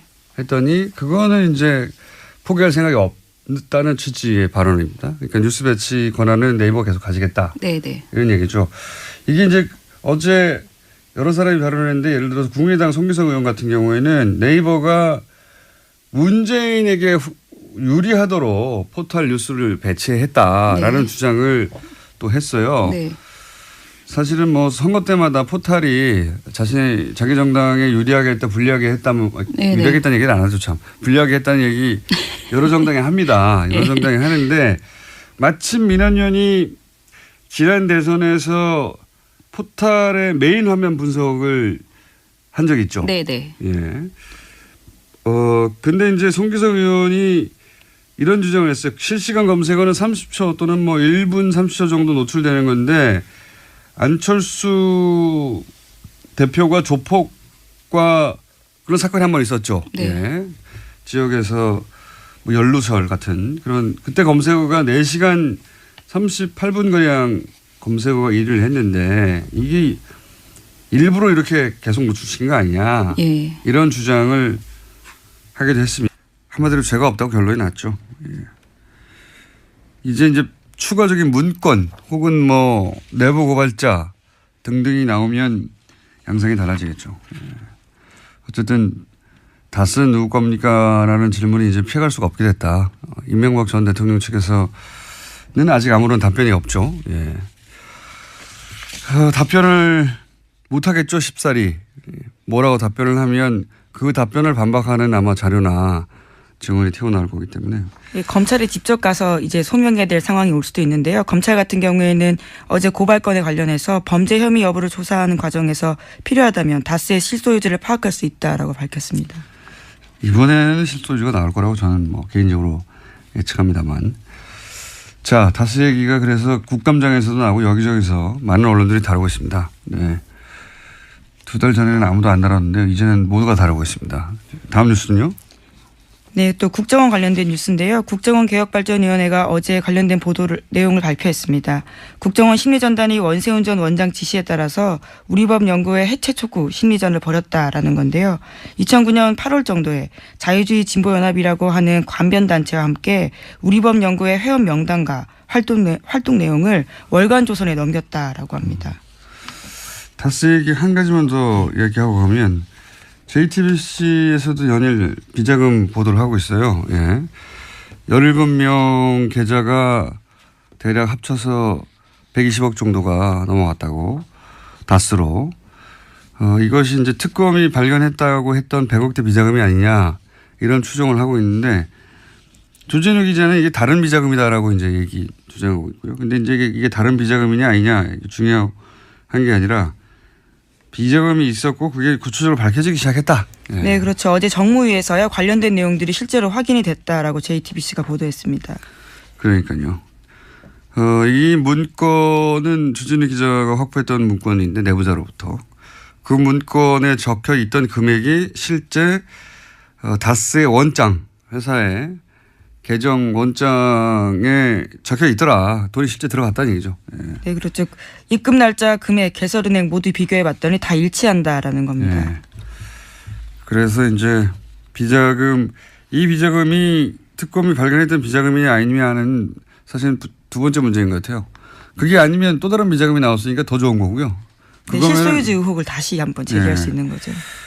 만약에 같은 거면 특검이 발견했다는 비자금의 계좌 목록을 보도한 것이 되는 거고요. 어느 쪽이든 사실은 비자금에 대해서 구체적으로 밝혀지기 시작했다. 이런 뉴스로 보시면 될 것 같고요. 방금 얘기한 우리법 연구회, 국정원 심리전단이 우리법 연구회를 해체하려고 했다는 거 아닙니까? 예, 심지어 특정 내용들을 월간조서에 넘겼다라는 것까지 함께 나왔습니다. 국정원이 보수 매체를 활용했다. 뭐 이런 얘기고. 근데 국정원에게는 삼권 분립 이런 거 없어요. 예, 이런 거 없고. 해킹까지 했던 조직이기 때문에요. 예, 사법부 내에 진보적인 성향의 그 판사들이 연구회를 한다라고 생각해서 이걸 해체해버리려고 한 정황이 나온 거죠. 예, 근데 네. 거기에서 이제 월간조선 같은 보수 매체를 이용했다 이런 거고요. 네, 또 심지어 뉴라이트 전국연합이나 반국가교육 척결 국민연합과 같은 단체를 활용해서요. 신문 광고나 기자회견 1인 시위도 했었습니다. 여기에도 국정원에 공작이 있었다라는 겁니다. 보수단체, 그러니까 기본적으로 이런 식이었던 것 같아요. 이제 계속해서 밝혀지고 있지만, 댓글로 인터넷을 공략해서 여론을 만드는 작업을 하고, 그리고 길거리에서는 어버이연합 같은 곳에서 이제 기본적으로 깡패 역할, 길거리 깡패 아닙니까? 실제로. 그리고 이제 국발협 같은 단체, 여기는 정신교육 하는 곳이잖아요. 네. 예. 소위 안보교육이라고 하지만요. 말씀처럼 정신교육 같은 것들을 훨씬 많이 했습니다. 네. 여기는 대부분 김대중 노무현 빨갱이라는 내용 하는 데거든요. 네. 사회 곳곳에 종북, 친북 세력이 있다라는 네. 식의 주장만 한 건데요. 그러니까 김대중 노무현 정부는 김일성의 노선이다. 뭐 이런 얘기를 하는 말도 안 되는 주장을. 이 국발협도 국정원이 사실상 돈 주고 관리했다는 것이고. 예. 네, 이명박 박근혜 정부 때 국가보훈처장이었던 박승춘 씨가요. 이때 초대회장이었다라고 합니다. 전방위로 할 수 있는 모든 일을 다 했어요. 예, 모든 일을 다 해서 이전에 김대중 노무현 정부